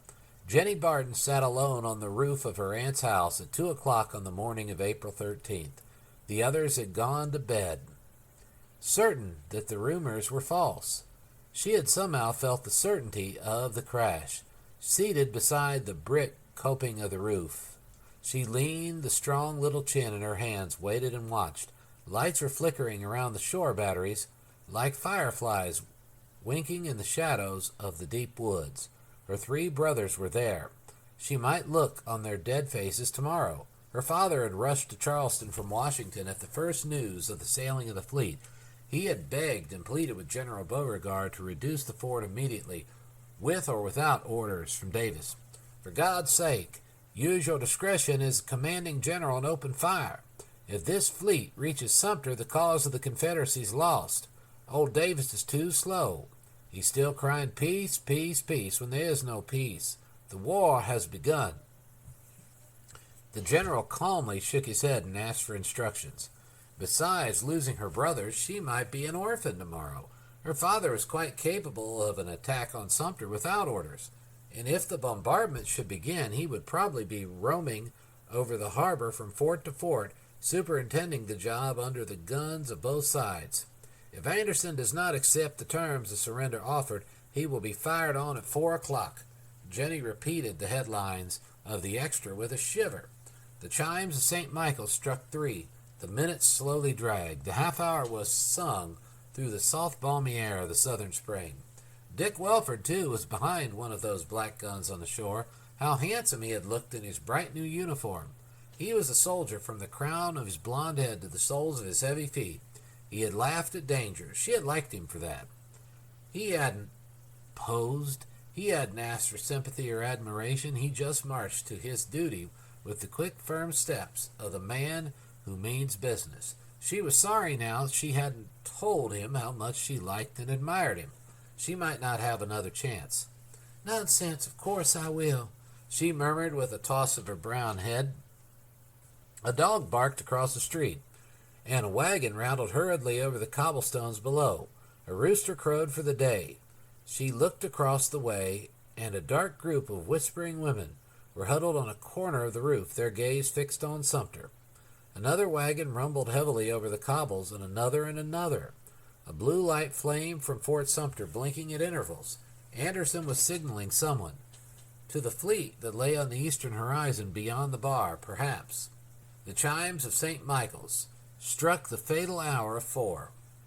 Their sweet notes rang clear and soft and musical over the dim housetops, just as they had sung to the sleeping world through the years of joyous peace. Jenny sprang to her feet and strained her eyes toward the black lump that was Sumter out in the harbor. She waited with quick beating heart for the first flash of red from the shore batteries. It did not come. 5 minutes passed that seemed like an hour, and still no sound of war. Only those wagons were rumbling now at closer intervals, one after the other in quick successions. They were ammunition trains. The crack of the drivers' whips could be heard distinctly in the cries of the men urging their horses on. The noise became, at last, a dull, continuous roar. The chimes from the old church tower again sang the half hour, and then it came. A sudden sword leap of red flame on the horizon.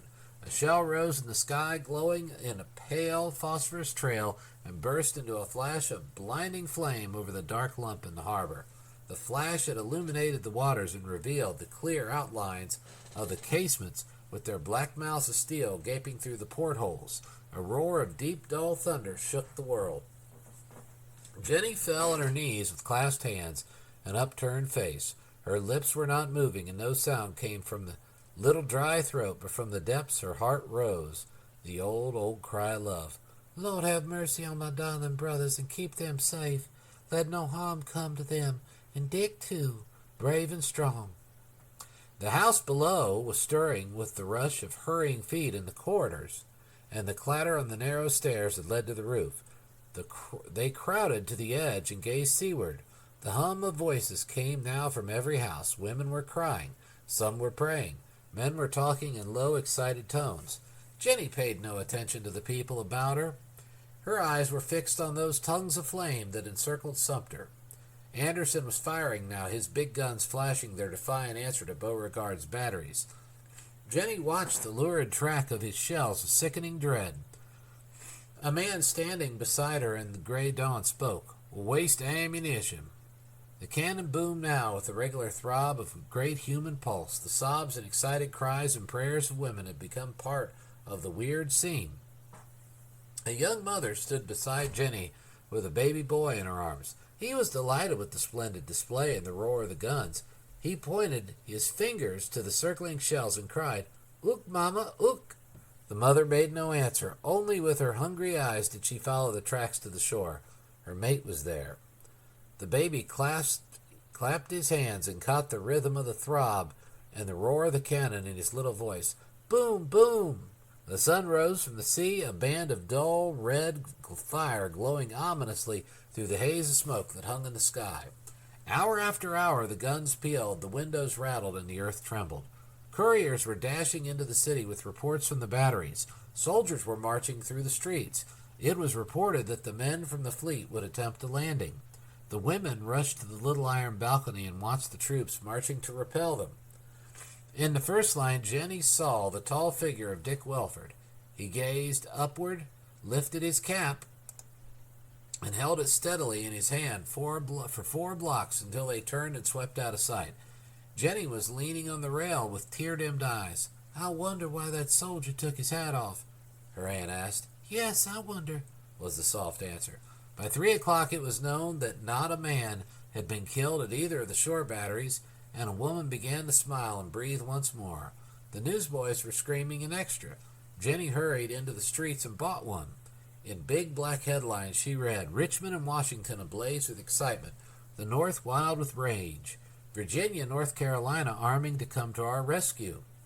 She walked rapidly to the water's edge to get the latest news from the front. A tiny rowboat was deliberately pulling through the harbor squarely under the guns of Sumter. She watched it with amazement, looking each moment to see it disappear beneath the waves. It was probably her foolish father. With steady, even stroke, the boatman pulled for the shore as unconcerned as if he were listening to the rattle of firecrackers on the 4th of July. To her surprise, it had proved to be a Negro. He tied his boat and deliberately unloaded his supply of vegetables. His stolid, sphinx-like face showed neither fear nor interest. "Weren't you afraid of Anderson's cannon, Uncle?" Jenny asked. "Noble, Mas Anderson dares not hit me." "Why not?" "He knows my massa. Don't allow nothing like dat. I's too valuable nigger. Noble, dey ain't none of dem gwine pester me, and I ain't gwine to meddle with dem. Dey can just fight it out, twist 'em."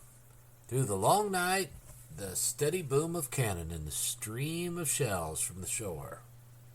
At 1 o'clock the next day, the flagstaff was cut down by a solid shot, and Sumter was silent. At 3 o'clock, a mob surged up the street following Senator Barton, who had just come from the harbor. He was on his way to Beauregard's headquarters. Anderson had surrendered. A strange quiet held the city. There was no jubilation, no bonfires, no illuminations to celebrate the victory. A sigh of relief for deliverance from the great danger that had threatened their life, that was all. The Southern flag was flying now from the battered walls, and the people were content. They were glad that Beauregard had given old Bob Anderson the privilege of saluting his flag and marching out with the honors of war. All they asked was to be left alone. And they were doubly grateful for the strange providence that had saved every soldier's life while the walls of the fort had been hammered into a shapeless mass. No blood had yet been spilled on either side. The President of the Confederacy caught the wonderful news from the wires with a cry of joy. "Peace may yet be possible," he exclaimed excitedly. "No blood has been spilled in actual conflict." His joy was short-lived. A rude awakening was in store. Dick Welford strolled along the brilliantly lighted battery that night with Jenny's little hand resting on his arm. "I tell you, Jenny, I was scared," he was saying with boyish earnestness. "You see, a fella never knows how he's going to come out of a close place like that till he tries it. I had a fine uniform, and I'd learned the drill and all that, but I had not spelled brimstone at short range. I didn't know how I'd do under fire. Now I know that I'm a worthy descendant of my old Scots-Irish ancestor who held a British officer before him for a shield and gracefully backed out of danger." They stopped and gazed over the lazy, shimmering waters of the harbor. Jenny looked up into his manly face with a glow of pride. "You're splendid, Dick. I'm proud of you." "Are you?" he asked eagerly. "Yes, you're just like one of my brothers." "Look here now, Jenny," he protested. "Don't you go telling me that you'll be a sister to me. I've got a lot of sisters at home, and I don't need no more." "I didn't mean it that way, Dick," she responded tenderly. "My brother's just the finest, bravest man that God ever made in this world. That's what I meant. Don't you like me a little? I almost love you tonight. Maybe it's our victory. Maybe it's the fear that's made me pray for you and the boys on that housetop the other night. I don't know." "Did you pray for me?" he asked softly. "Yes." "I'd be satisfied with that, but I'm not. I want you. Won't you be mine, Jenny?" She smiled into his eager face in a gentle, whimsical way. A half-promise to him was just trembling on her lips when Sokola's slender, erect figure suddenly crossed the street. He lifted his hat with a genial bow. Dick ground his teeth in a smothered oath, and Jenny spoke abruptly. "Come, it's late. We must go in." Through the long night the girl lay awake, with the calm, persistent, smiling face of the foreigner looking into the depths of her brown eyes. End of Chapter 11. Chapter 12 of The Victim, a Romance of the Real Jefferson Davis, by Thomas Dixon. Chapter 12, A Little Cloud. The first aggressive act of the President of the Confederacy revealed his alert and far-seeing mind. His keen eye was bent upon the sea, with an instinctive appreciation of the tremendous import of the long southern coastline. Without a ship afloat or a single navy yard, by a stroke of his pen, he created a fleet destined to sweep the commerce of the North from every sea. His task was to create something out of nothing. And how well he did it! Events swiftly bore their testimony. The United States government was the only nation which had refused to join the agreement to abandon the use of letters of marque and reprisal for destroying the unarmed vessels of commerce in time of war. This unfortunate piece of diplomacy gave Jefferson Davis the opportunity to strike his first blow at the power and prestige of the North. He immediately issued a proclamation offering to issue such letters to any ship that would arm herself and enlist under the ensign of the Confederate Navy. The response was quick, and the ultimate result was the lowering of the flag of the Union from practically every ship of commerce that sailed the ocean. Gideon Welles conferred with his chief in Washington, and Abraham Lincoln issued a proclamation which at the time created scarcely a ripple of excitement. And yet that order was the most important document which came from the White House during the entire 4 years of the war. When the test came, 16 captains, 34 commanders, and 111 midshipmen resigned and cast their fortunes with the South. Not one of them attempted to use his position to surrender a ship. Small as it was, the entire Navy of the United States was practically intact. It comprised 90 ships of war, 42 of them ready for active service. The majority of the vessels ready for war were steam-propelled craft of the latest improved type. The United States had been one of the first world powers to realize the value of steam and rebuild its Navy accordingly. In 20 years, practically a new Navy had been constructed, ranking in effective power third only to England and France. Within the past 5 years, the government had built the steam frigates Merrimac, Niagara, Colorado, Wabash, Minnesota, and Roanoke. In addition to these, 12 powerful steam sloops of war had been commissioned: the Hartford, Brooklyn, Lancaster, Richmond, Narragansett, Dakota, Iroquois, Wyoming, and the Seminole. They were of the highest type of construction and compared favorably with the best ships of the world. These ships at the opening of the war were widely scattered, but their homeward-bound streamers were all fluttering in the sky. President Lincoln, in his proclamation, ordered the most remarkable blockade in the history of the world. The document declared 3,000 miles of southern coast from the Virginia Capes to the Rio Grande River closed to the commerce of the world. The little fleet boldly sailed on its tremendous mission. The smoke of its funnels made but a tiny smudge on the wide southern skies. But with swift and terrible swirl, this cloud, no bigger than a man's hand, grew into a storm whose black shadows shrouded the Southland in gloom. End of Chapter 12. Chapter 13 of The Victim, a Romance of the Real Jefferson Davis, by Thomas Dixon. Chapter 13, The Closing of the Ranks. A wave of fierce anger swept the North. The fall of Sumter was the topic on every lip. Men stopped their trade, their work, their play, and looked about them for the nearest rallying ground of soldiers. The President of the United States was quick to seize the favorable moment to call for 75,000 volunteers. That these troops were to fight the Confederacy was not questioned for a moment. The effect of this proclamation on the South was a political earthquake. In a single day, all the differences of opinion were sunk in a common cause. A feeling of profound wonder swept every thoughtful man within the Southern states. To this moment, even a majority of those who favored the policy of secession had done so under the belief that it was the surest way of securing redress of grievances and of bringing the federal government back to the original constitutional principles. Many of them believed, and all of their leaders in authority hoped, that a reformation of the Union would soon take place in peaceful ways on the basis of the new Constitution proclaimed at Montgomery. Many Northern newspapers, led by the New York Herald, had advocated this course.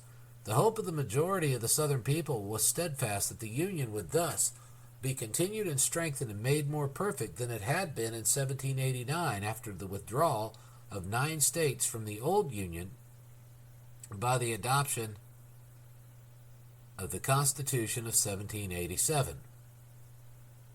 Abraham Lincoln's proclamation shattered all hope of such peaceful adjustment.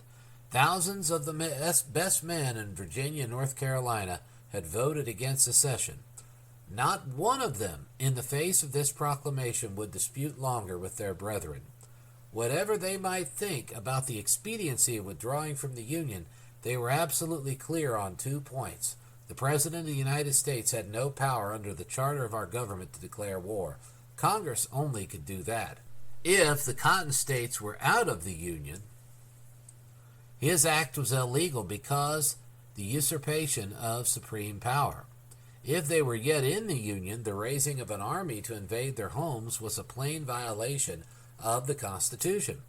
The heart of the South beat as one man. The cause of the war had been suddenly shifted to a broader and deeper foundation about which no possible difference could ever again arise in the Southern states.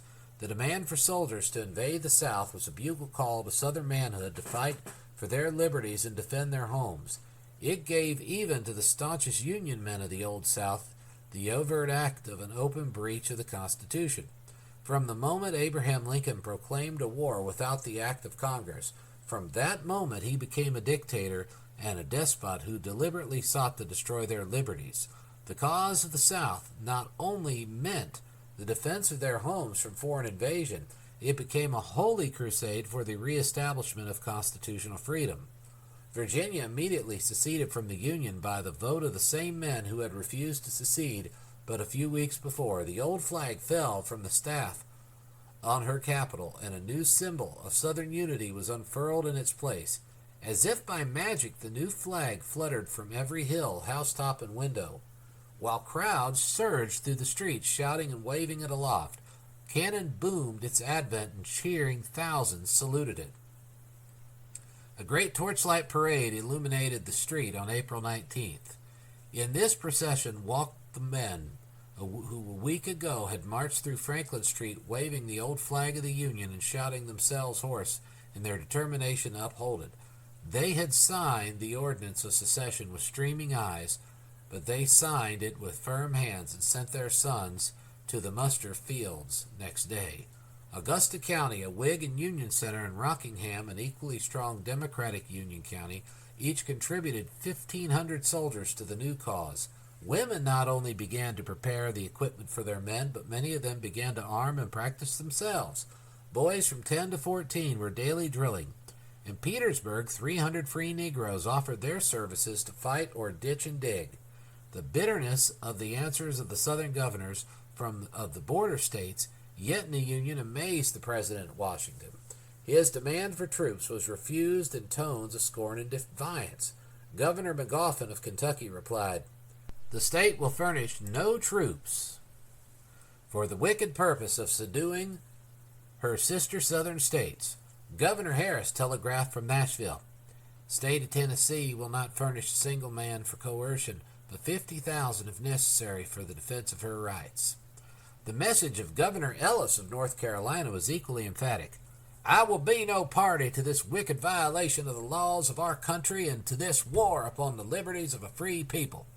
Governor Rector of Arkansas replied, "Your demand adds insult to injury." Governor Jackson of Missouri was indignant beyond all others. "Your requisition, in my judgment, is illegal, unconstitutional, and revolutionary, its objects inhuman and diabolical." Tennessee followed Virginia by seceding on May the 6th, Arkansas on May the 18th, and North Carolina by unanimous vote on May 21st. North Carolina had been slow to announce her final separation from the old Union, but she had been prompt in proclaiming her own sovereign rights within her territory when the national government had dared to call them into question. On the day the president had issued his proclamation, she seized Fort Macon at Beaufort. Fort Coswell was taken and garrisoned by her volunteers, and on April 19th, the arsenal at Fayetteville was captured without bloodshed. The value of this achievement to the South was incalculable. The Confederacy thus secured 65,000 stands of arms, of which 28,000 were the most modern pattern. Virginia had seceded on April 17th and immediately moved to secure, under the resumption of her complete sovereignty, all the arms, munitions of war, ship stores, and military posts within her borders. Two posts of tremendous importance she attempted to seize at once: the great Navy Yard at Norfolk and the arsenal and shops at Harper's Ferry. The Navy Yard contained a magnificent dry dock worth millions, huge ships, houses, supplies, ammunition, small arms, and cannon, and had lying in its basin several vessels of war, complete and incomplete. Harper's Ferry contained 10,000 muskets, 5,000 rifles, and a complete set of machinery for the manufacture of arms, capable of turning out 2,000 muskets a month. A force of Virginia volunteers moved on Harper's Ferry. The small federal garrison asked for a parley, which was granted. In a short time, flames were pouring from the armory and arsenal. The garrison had set fire to the buildings and escaped across the railroad bridge into Maryland. The Virginia troops rushed into the burning building and saved 5,000 muskets and 3,000 unfinished rifles. The garrison had laid trains of powder to blow up the workshops, but the Virginians extinguished the flames and saved to the south the invaluable machinery for making and repairing muskets and rifles. It was shipped to Fayetteville and Richmond and installed for safety. The destruction of the Navy Yard at Norfolk was more complete and irreparable. The dry dock was little damaged, but the destruction of stores and property was enormous. All ships in the harbor were set on fire and scuttled. Events now moved with swift and terrible certainty. Massachusetts attempted on April 19th to send a regiment through the streets of Baltimore to invade the South, and the indignant wrath of her citizens could not be controlled by the mayor or the police. The streetcars on which they were riding across town to the Camden station were thrown from the tracks. The crowds jammed the streets and shouted curses in the face of the advancing volunteers. Stones were hurled into their ranks and 2 soldiers dropped. A volley was poured into the crowd and several fell dead and wounded. The crowd went mad. Revolvers were drawn and fired point blank into the ranks of soldiers, and those who were unarmed rushed to arm themselves. From Frederick to Smith Streets, the firing on both sides continued with the regular crash of battle. Citizens were falling, but even the unarmed men continued to press forward and hurl stones into the ranks of the New Englanders. The troops began to yield before the determined onslaught of the infuriated crowds, bewildered and apparently without real commanders. They pressed through the streets, staggering, confused, and breaking into a run and turning to fire on their assailants as they retreated. Harassed, bleeding, and exhausted, the regiment at last reached the Baltimore and Ohio station. The fight continued without pause. Volleys of stone were hurled into the cars, shattering windows and paneling. The troops were ordered to lie down on the floors and keep their heads below the line of the windows. Maddened men pressed to the car windows, cursing and yelling in defiance. For half a mile along the tracks, the crowd struggled and shouted, piling the rails with new obstructions as fast as policemen could remove them. Through a steady roar of hoots, yells, and curses, the train at last pulled out, the troops pouring a volley into the crowd. In this first irregular battle, the sections of the Massachusetts regiment lost 4 killed and 36 wounded. The Baltimoreans lost 12 killed and an unknown number of wounded. A wave of tremendous excitement swept the state of Maryland. Bridges on all railroads leading north were immediately burned, and the city of Washington cut off from communication with the outside world. Troops were compelled to avoid Baltimore and find transportation by water to Annapolis. Mass meetings were held and speeches of bitter defiance hurled against the federal government. The Baltimore Council appropriated $500,000 to put the city in a state of defense, though the state had proclaimed its neutrality. The shrewd, good-natured, even-tempered president at Washington used all of his powers of personal diplomacy to pour oil on the troubled waters of Maryland. In meantime, with swift, secure, merciless tread, he moved on the turbulent state with the power of federal arms. It was impossible to hold the capital of the nation with a hostile state separating it from the loyal North. The steps he took were all clearly unconstitutional, but they were necessary to save the capital. They were the acts of a dictator, for Congress was not in session, but he dared to act. Troops were suddenly thrown into the city of Baltimore and its streets and heights planted with cannon.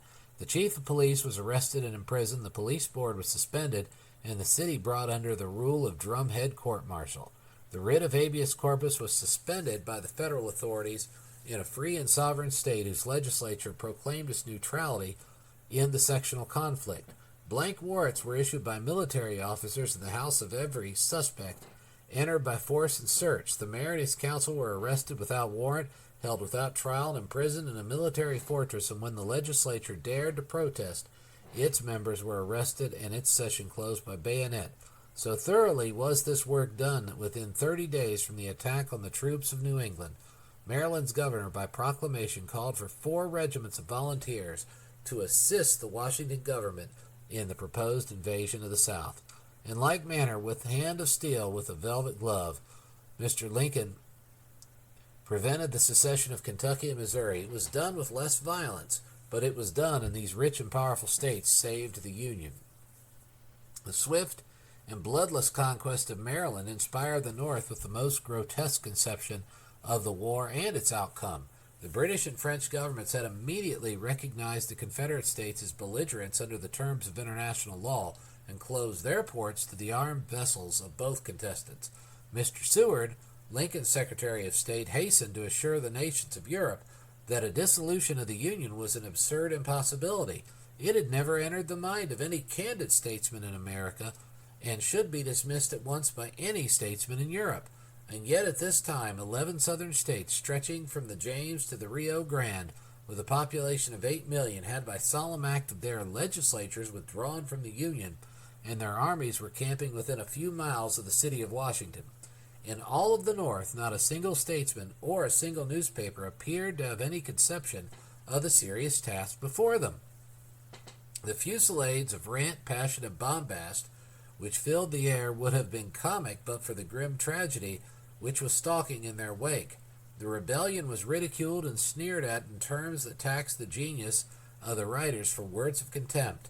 The New York Tribune, the greatest and most powerful organ of public opinion in the North, a paper which had boldly from the first proclaimed the right of the South to peaceful secession, was now swept away with the popular fury. Its editor gravely declared, "The Southern Rebellion is nothing more or less than the natural recourse of all mean-spirited and defeated tyrannies to rule or ruin, making, of course, a wide distinction between the will and the power, for the hanging of traitors is soon to begin before a month is over. The nations of Europe may rest assured that Jeff Davis and company will be swinging from the battlements at Washington at least by the 4th of July. We spit upon a later and long-deferred justice." The New York Times gave its opinion with equal clearness. "Let us make quick work. The rebellion is an unborn tadpole. Let us not fall into the delusion of mistaking a local commotion for a revolution. A strong, active pull together will do our work in 30 days.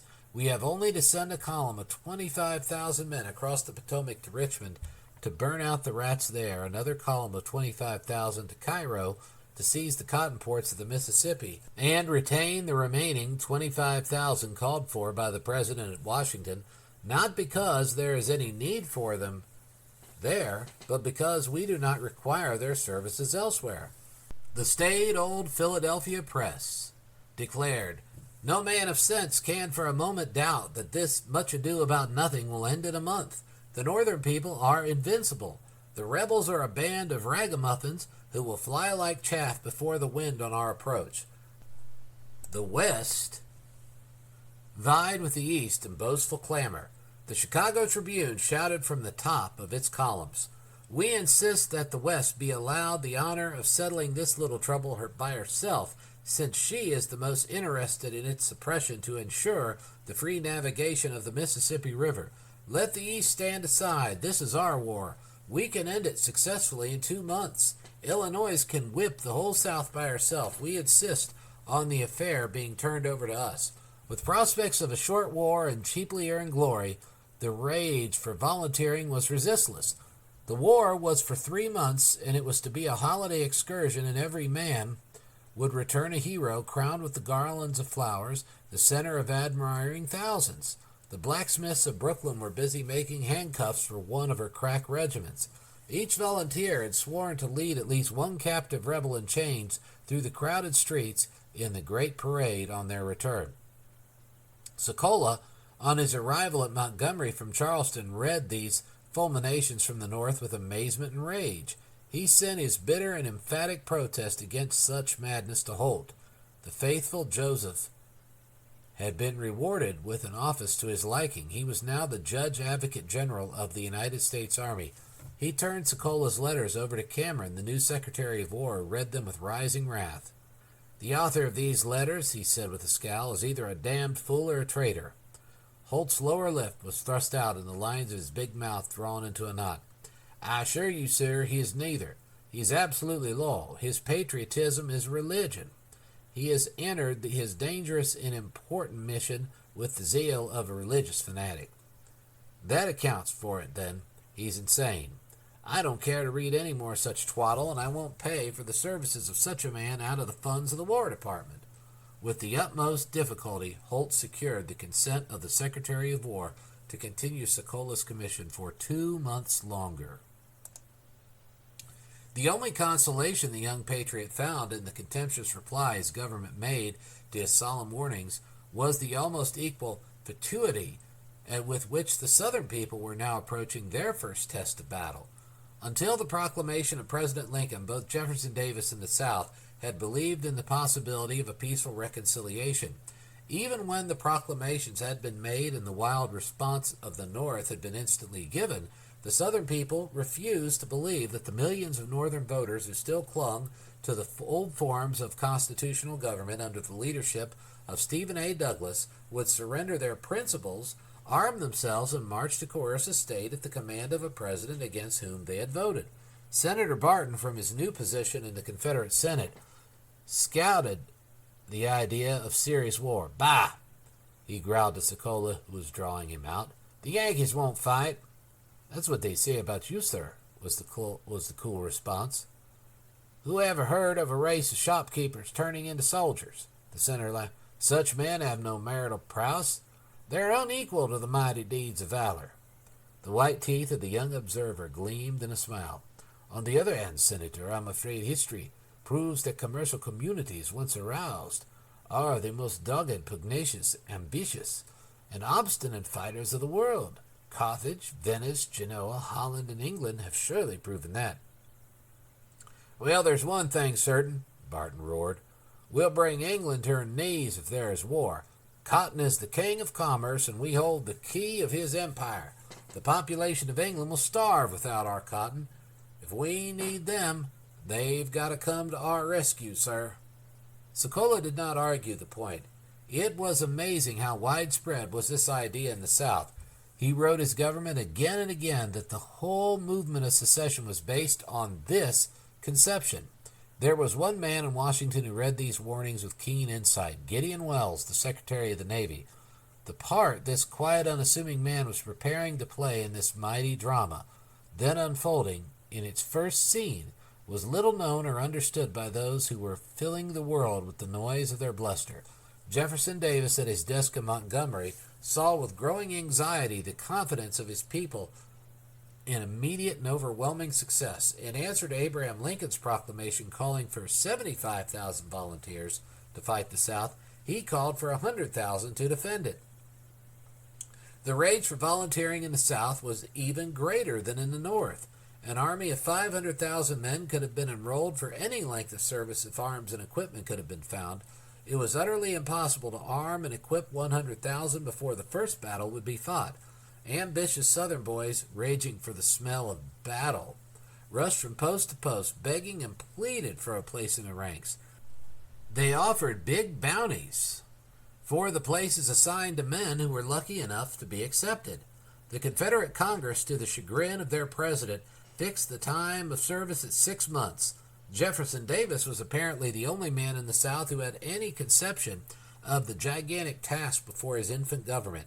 He begged and implored his Congress for an enrollment of 3 years or the end of the war. The Congress laughed at his absurd fears. The utmost they would grant was enlistment for the term of 1 year. With grim foreboding but desperate earnestness, the President of the Confederacy turned his attention to the organization and equipment of this force with which he was expected to defend the homes of 8 million people, scattered over a territory of 728,000 square miles with an open frontier of 1,000 miles and 3,000 leagues of open sea. End of chapter 13.